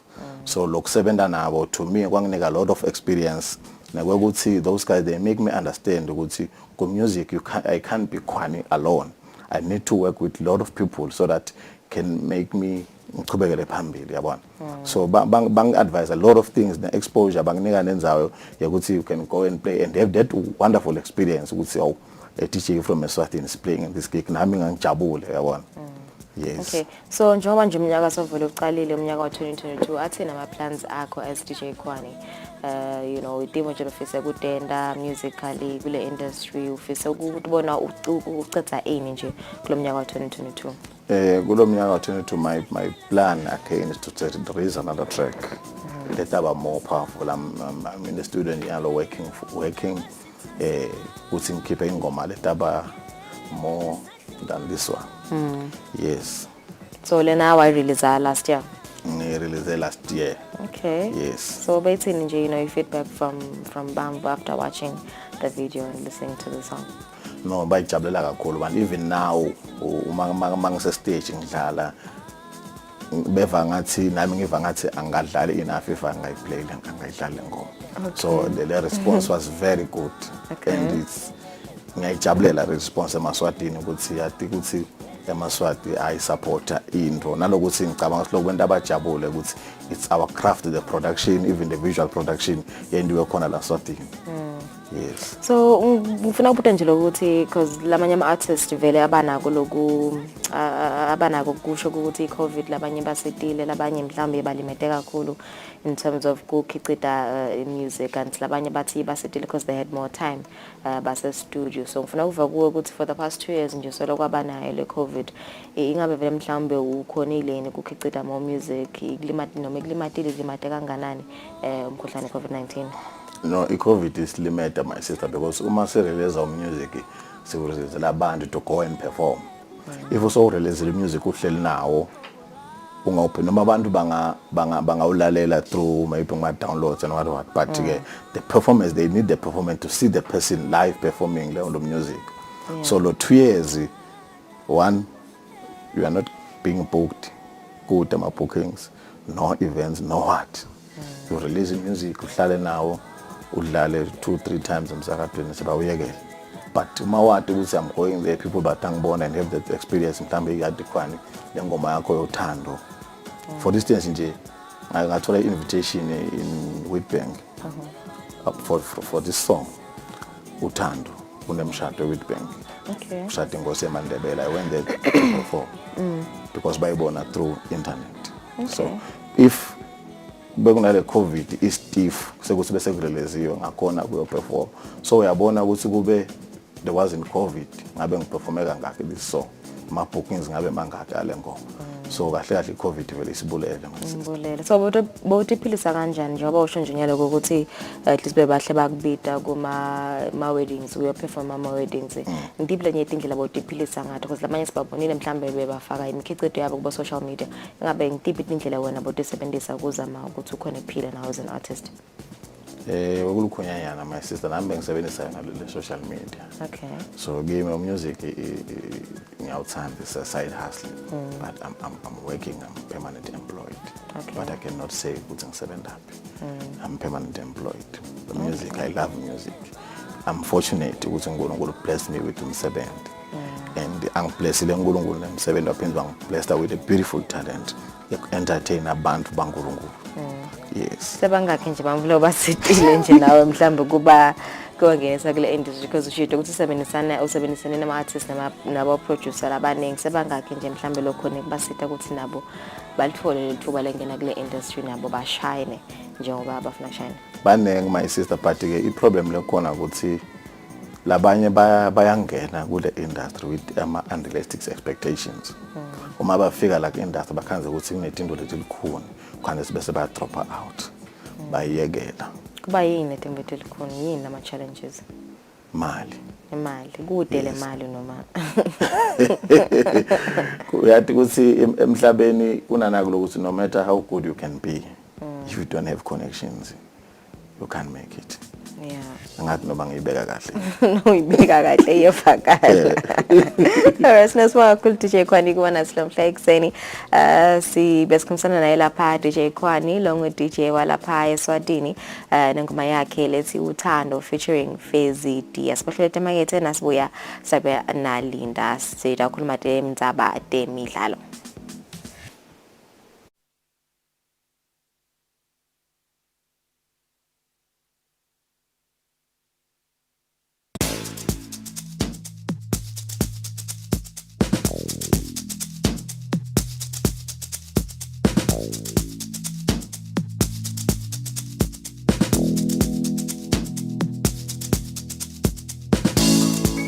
Uthando lwethu intando yethu mina nawe sohlala sandana uthando lwethu intando yethu mina nawe sohlala sandana ngeke balunge sandwa sami ngeke nilunge wesitha sami ngeke sahlukana.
Pay your TV license quickly and easily with MTN Momo. Simply dial *007 *3 hash and select option 8 for TV license. Enter your national ID number as your reference and the amount you wish to pay. Then enter your PIN to confirm your payment. Once your payment has been made, you'll receive a confirmation SMS of your payment. If you're a first-time payer, you get another SMS for your TV license. So legalize your entertainment from the comfort of your home. Pay your TV license the easy and convenient way with MTN Momo. Everywhere you go, MTN.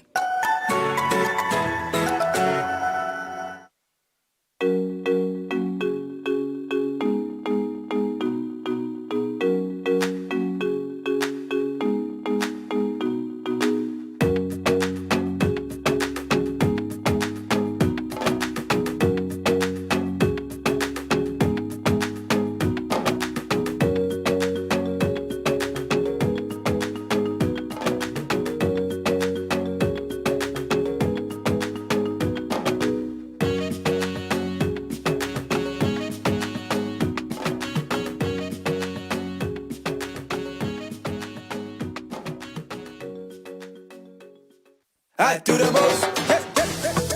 Watch local TV on the go with the Eswatini TV app for only 20 emalangeni per month. Do the most with Eswatini TV app. Download from Google Play Store or App Store. We're good together. everywhere you go. MTN.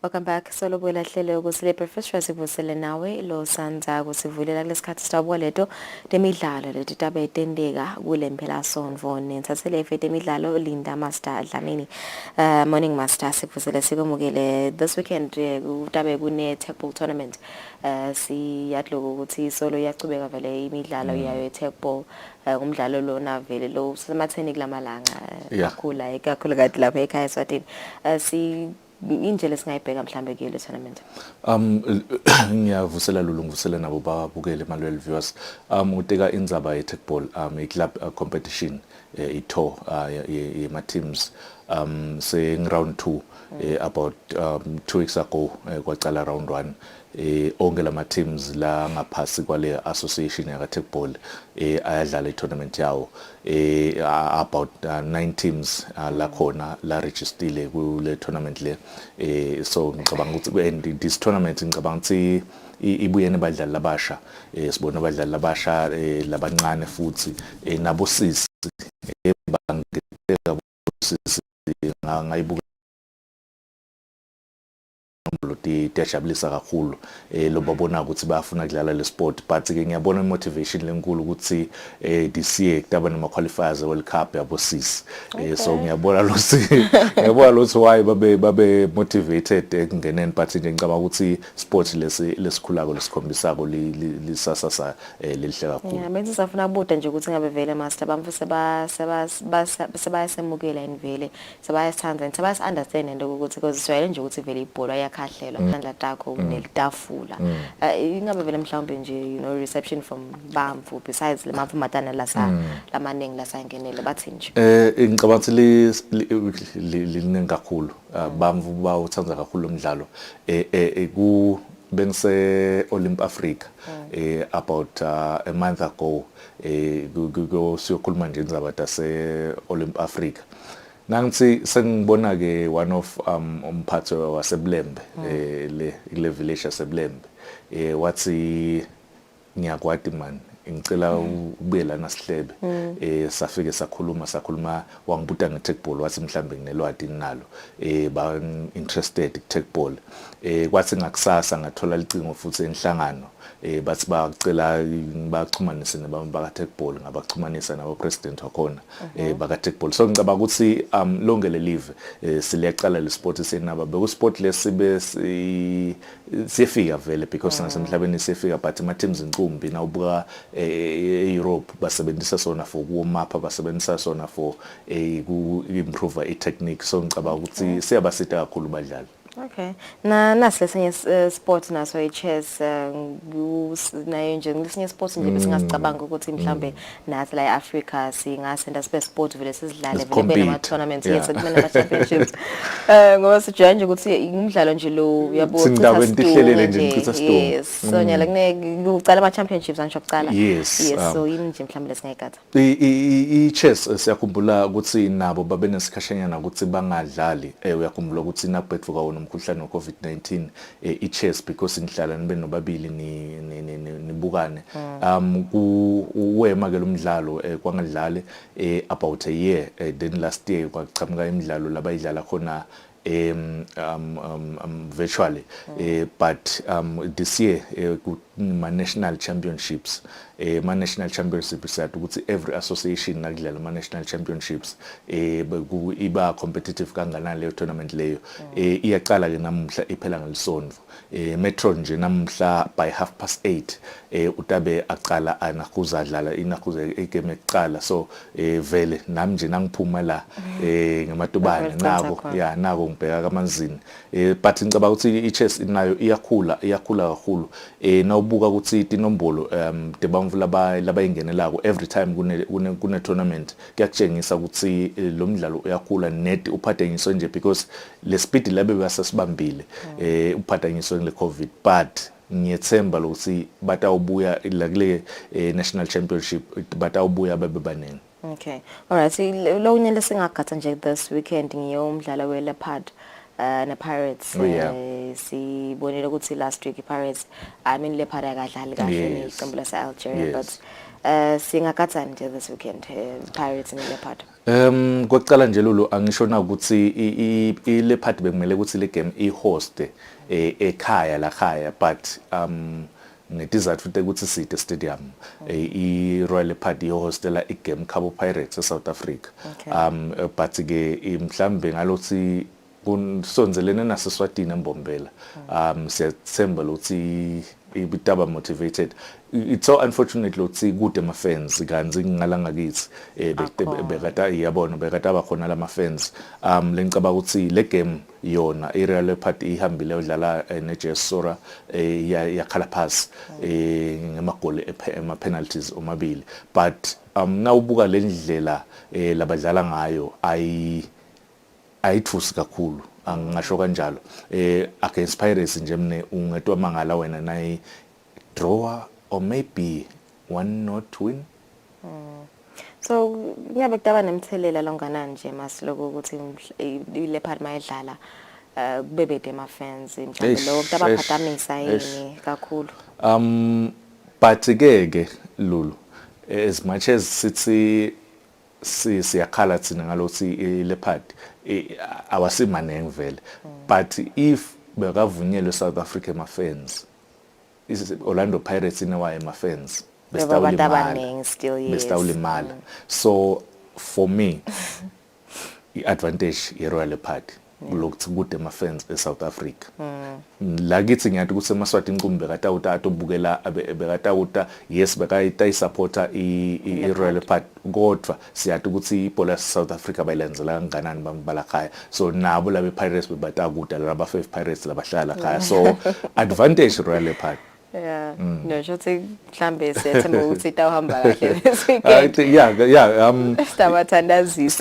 Sibathandazisa Lulu njengoba ngisho ukuthi nawubuka ema players eRoyal Leopard Junior Makagula especially uthi tena udlala eAlgeria le team yase Algeria boy abaneliso yathi this player udlala uhlukile ngoba netingulumo but bekusedelo official lokufike khona ku Royal Leopard but babe interested bayikhomisile le interest uyakhumbula ukuthi lomnye umdlalo wabo Bonkosi Manyovu Dlamini udlala ku Sagrada yakhona eAngola bambona kuona lama games lawa so ngicabanga ukuthi lama games lawa ayinvo le makethako who knows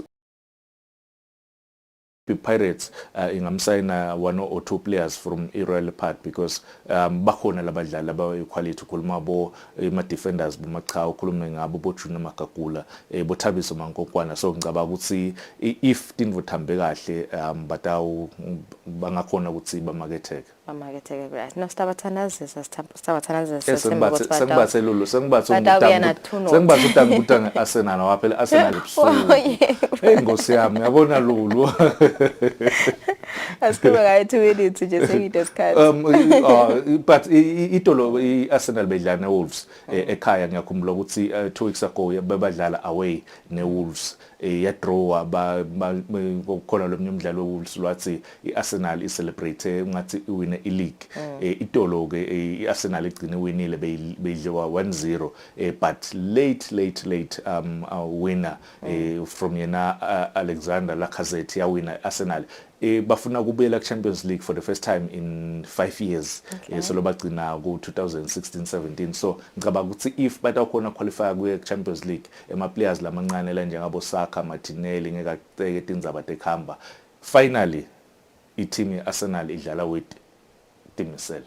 Alright no sibonga kakhulu master 4 minutes before 8 o'clock asibahlala emakethe sitabuya sitovala hlelo.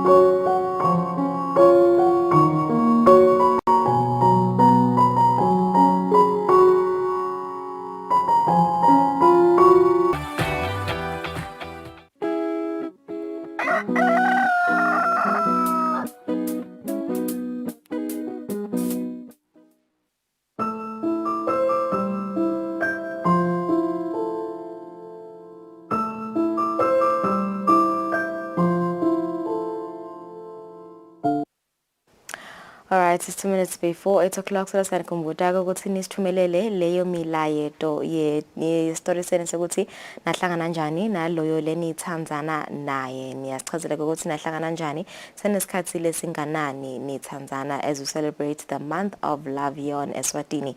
Tati khanza ke uwina lithuba lekuyodla lunch ehotela the George Hotel in Manzini. Yasithumelela umlayeto on your love story enombolweni lethi 7621 4888 7621 4888. Thumelela nje umlayeto ku WhatsApp usichazele nge love story yaloyo lothandzana naye ngathi winela thuba ukuthi yodla lunch naloyo lothandzana naye khona at the George Hotel in Manzini. Thank you so much for joining us today.